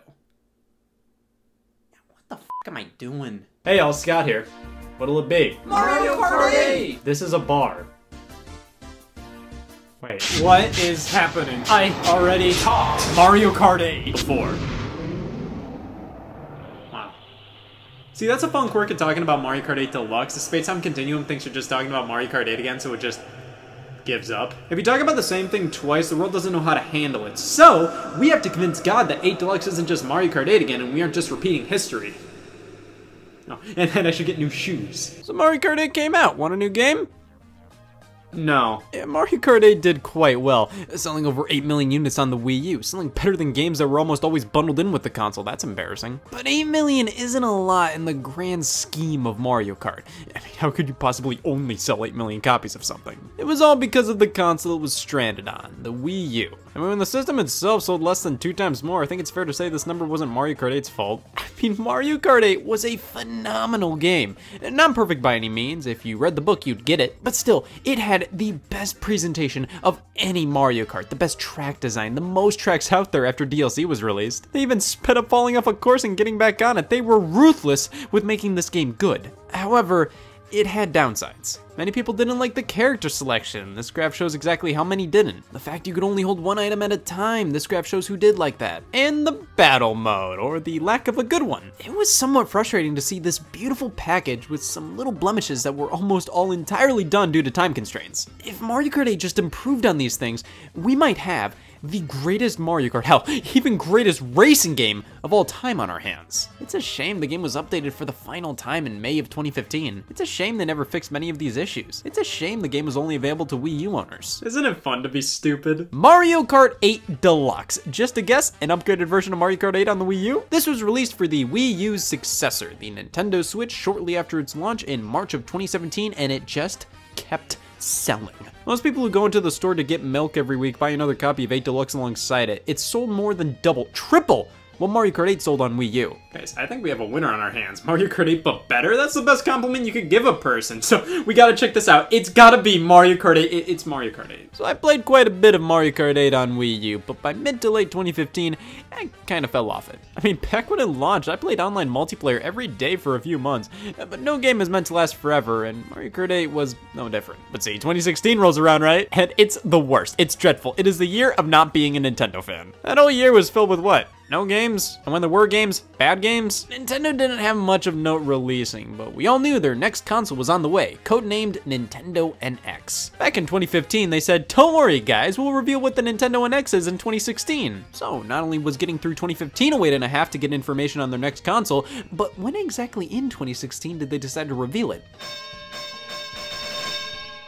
That was hell. So October 2016 rolls around and Nintendo finally reveals what the Nintendo NX smelled like. A trailer was uploaded online titled First Look at Nintendo Switch, and that was a wonderful day. That one trailer not only showcased how the Switch was in fact a home console you could take with you on the go, but also teased various games that would come to the platform. We already knew Breath of the Wild was gonna be on it, but we got previews of people playing a new 3D Mario game, Splatoon, NBA 2K, Skyrim. None of these games were confirmed to be actual games. They just said, oh, they might be real games, but take everything in this trailer with a grain of salt. But come on, Nintendo, I'm not stupid. The Virgin Radar was going off the charts. These were real games. But there was another one shown off in the trailer that got people talking. Mario Kart 8. A group of friends decided to play it in the car. Nothing fancy, just playing on one of the DLC tracks with King Boo and 2 item slots. Holy sh**.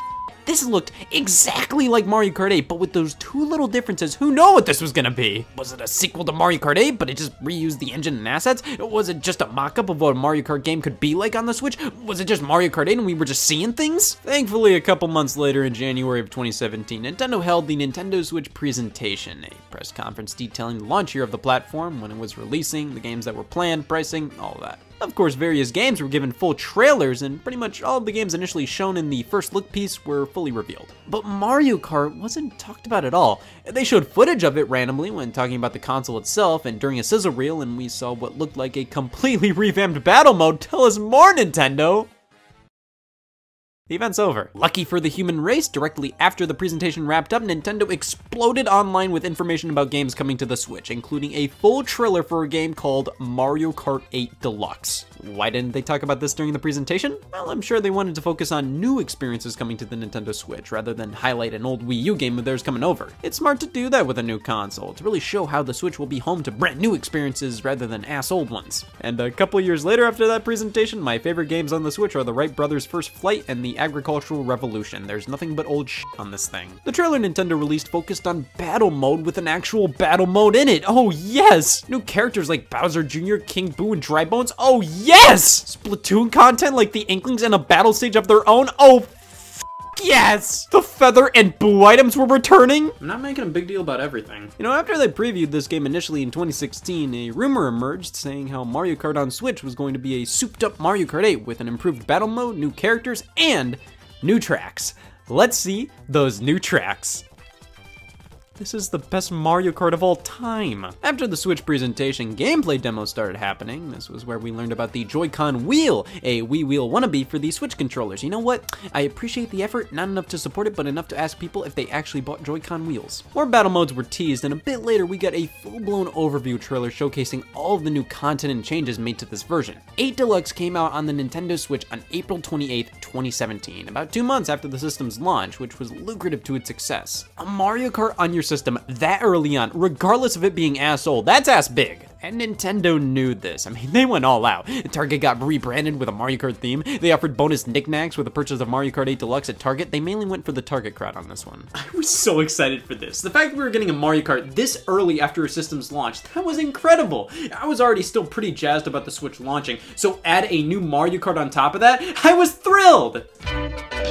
That was Mario Kart! Firstly, let's talk about this box because, oh my god. I mean, Mario Kart 8 was already quite good, but the characters posing, the colors, the overall layout just makes this feel so much more definitive. The Nintendo Outsiders are even given their own spotlight here. A little strange they're using N64 Rainbow Road as the track for the box art, considering it's not an original track, but at least this is confirmation from Nintendo that N64 Rainbow Road looks better than Mario Kart 8 Rainbow Road. God, isn't it crazy how the Wii U game and then some is packed all in this one little card? I mean, you could fold the disc multiple times to get to this level of compact, but the fact Mario Kart 8 is in a card smaller than Mario Kart 7 DS Super Circuit, that's wild. So when we start the game up, we still get the loading screen from the original, but it's slightly less organic looking now. See, when you start up a Wii U game, there's this startup screen, and that screen transitions smoothly into the title screen. In 8 Deluxe, they try to squeeze everything about this startup screen in here, even though the game loads so much faster now, so it just looks weird and unnecessary. But look at this title screen. It's so nice to see Mario Kart fully embrace color again. For a while there, I think they just forgot what a background looks like. There's quite a bit of new art at play here. I like this Toad. We can back out of the main menu menu and have an actual damn title screen for once. They changed quite a bit here when it came to the menu options and layout. For example, Mario Kart TV is now down here. Online with 1 or 2 players now appears as an option while hovering over online play rather than being 2 separate options. Wireless play is now here, meaning playing between 2 or more Switch consoles. LAN play is available by holding the shoulder buttons and clicking the left stick in. Why is this a cheat code? The DLC shop icon is gone because there's no DLC to shop. The options down here are more detailed with new icons. These options are the freckles of Mario Kart 8's body. The character select screen has been reorganized and tweaked. Some characters that were once alternate costumes are separate character slots now, i.e. the villager girl and boy. Characters are organized in a much more organic way here in my opinion. Everything's unlocked from the get-go except for cart parts. They removed the stamps.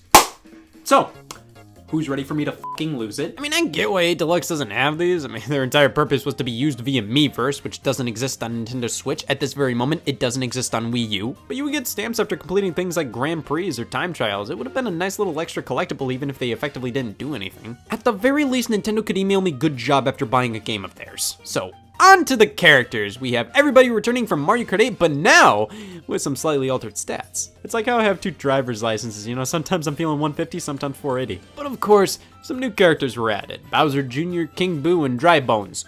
Cool. And these aren't amazing additions. They've all been in Mario Kart in the past and really should have been in here from the start. Why not delve into characters that haven't been in Mario Kart before instead of drawing a circle for the 3rd time? But hey, we have the Inklings from Splatoon. They fit in pretty well and round out the non-Mario characters. But if you get through all the 200cc cups, you get Gold Mario as an alternate costume for Metal Mario. The roster is saved. Gold Mario and no stamps? This has got to be the best Mario Kart of all time! Well, by a technicality. This is Mario Kart 8 Deluxe. It reminds me of, Mario Kart 8. It's really different, guys. The item roulette has a zit now. Yes, 2 items can be held at once. It's basically like most Mario Karts before 8, but this is slightly different. Originally, holding 2 items felt more like a hot skill to have rather than a gameplay mechanic in previous games. But here, it's 8 Deluxe's favorite thing to do. It would be insulted if you didn't grab 2 items. The double item boxes from Double Dash return as well, offering a bit of strategy. They're often placed in slightly unconventional areas, so do you risk it all for a double item box, or do you enjoy white bread? Of course, 2 item slots means there are more items flying around, and it does make the game more entertainingly hectic. However, I will always appreciate what the original 8 did by having only 1 item slot. It added strategy alongside giving purpose to the coin item. Every item you grabbed came alongside the risk of getting a coin. Now, the coin item here barely matters anymore, considering if you grab a double item box, you will most definitely get at least 1 defensive item. The coin has lost all meaning. It was supposed to piss you off, now it's even more worthless. I'm cool with the change to the dual item slots, but I do kind of miss the original style just a bit. Well, at least they included the Boo item. It steals an item from another player and makes you invisible. I knew Mario Kart 8 was missing something. It was missing bullshit. Drifting has been slightly altered, as in if you can hold the drift for slightly longer, you'll get an even bigger boost once you leave it. Finally, this game is good. There's also smart steering and auto acceleration, where if you don't know what this, or even this is, why did you even want to play Mario Kart? But these are options where the kart will accelerate automatically or will avoid going off the road to the best of its abilities. You can still control the game with these options on, it'll just nudge you out of harm's way a lot of the time. If anything, turning smart steering on makes a new game of try to go off-road, I dare you. This little antenna appears on your card if smart steering is enabled, which for everybody, happened at least once. When you initially start up the game for the first time, smart steering is automatically enabled. You know, I get it, this is a great feature for kids or people who just don't play Mario Kart at all, but I'm worried how auto acceleration and smart steering will affect the driving abilities of our youth. Go! Well, that's Mario Kart 8 Deluxe. It's the same game, but enhanced a bit. It also runs a bit better too, as in Mario Kart 8 ran at 59 frames per second and Mario Kart 8 Deluxe runs at 60 frames per second. Holy shit. I hope that proves it's a different game. But that doesn't even scratch the surface of what 8 Deluxe adds. It finished battle mode. So you look at the back of the box, it even says new and improved battle mode. It's shocking to me that Nintendo even admitted, yeah, we fucking stunk. Battle mode in Mario Kart 8 on Wii U. You know, considering it was just terrible and I only consider it fucking abysmal, that's pretty impressive. Just balloon battle on pre-existing racetracks. What's bad about that? The fact that sentence started. Some Nintendo actually acknowledged that battle mode was pretty raw and pretty much exclusively focused on it with 8 Deluxe. It easily got the most attention as we have 8 battle maps that are actual battle maps. 5 new and 3 retro. Sadly, most of the new ones, you can tell are derivative of tracks already in the game. Battle Stadium is like Mario Kart Stadium, Sweet Sweet Kingdom, Sweet Sweet Canyon, Dragon Palace, Dragon Driftway, Lunar Colony, Rainbow Road. Even the Splatoon themed one, Urchin Underpass, I mean, it's directly based off of a map in Splatoon. Not a big deal at all. It was a smart move to just reuse these themes as battle stages. They don't feel just like the tracks they're based on, but you can sort of see where corners were cut. The 3 retro courses are nice to see back: Woohoo Town, Luigi's Mansion, Battle Course 1, and in total is more than enough to work with, though other Mario Karts have had more in the past, so I can't help but ask for a little more. 2 more retro courses to even things out would have been great, but they make up for it with the abundance of battle modes. Balloon Battle, Coin Runners, Bob-omb Blast, Shine Thief. Pretty much, if it was a battle mode in a past Mario Kart, it's here alongside a brand new one, Renegade Roundup. It's a game of cops and robbers. Basically, if you're on the cop team, try to scoop up the opposing team members. They'll be transported into a cage, their team members need to try and knock them out. This is such an excellent suite of battle maps and options. But they only let you do timed battles. There's always got to be a time limit. I understand that from when you're playing online, but I would have appreciated the option to turn that off if I wanted to. But hey, if there's an item exclusive battle mode, I love being excited for an item I couldn't care less about. It gives you a giant jump where you can leap over other players and obstacles, so it makes sense as a battle mode exclusive item, but my god, I don't care. Overall, they did a good job actually finishing battle mode, but that's not to say it's absolutely perfect. With how many players are in these matches, they can be way too hectic. I mean, some of these modes have never been played online, so I don't think they're well suited for double digits worth of players. But hey, they actually finished battle mode, good on them. Everything else, I mean, it's still Mario Kart 8. The online is roughly the same, though actively worse. At least when I first started playing this game back in 2017, I got constant error messages and still get them more often than I ever did with the Wii U game. But when it works, and they even give you more options, like being able to swap out your character and kart between races. All the DLC from the Wii U version is included on the card, which is great. That means these kart parts and new characters and tracks are officially preserved forever. All the Mii costumes you can unlock via Amiibo can still be unlocked if you have the Amiibo, you cheap bitch. 200cc is available from the start here, and it actually felt way better than it did in the Wii U version. I don't know what they did here, but in Mario Kart 8, 200cc felt completely too fast and not well tested enough. In 8 Deluxe, it's way more manageable, and it's actually a ton of fun. We can play with tilt controls, the Pro Controller Joy-Con on its side, with 2 Joy-Con, and handheld mode, which is just crazy to be able to play Mario Kart 8 on the go, and to also just compare 8 Deluxe to the previous handheld Mario Karts. But here are 2 major complaints. They never gave the DLC cups proper trophy designs. They were always generic looking trophies in comparison to the original cups. Come on. And you also can control the trophies with touch controls. I was honestly very disappointed by that. But hey, the game got consistent updates, like when they patched out the Inkling girl doing one of these. Apparently, that's fighting words. They added a new costume and kart parts for Link based on Breath of the Wild. A year and a half after the game launched, why the hell not? And of course Nintendo Labo support. See, there were a few cardboard accessories you can make for your Nintendo Switch that mimic driving mechanisms, so why not force them into Mario Kart? They work. For some reason the camera's closer on Lemmy ass. When you use these things, it's pretty immersive. It truly feels like I'm using cardboard to stare at a turtle. So that's it. Mario Kart 8 Deluxe is obviously the best Mario Kart at the time of its release. I just don't feel much of a connection to it. I remember being super excited for this game coming out.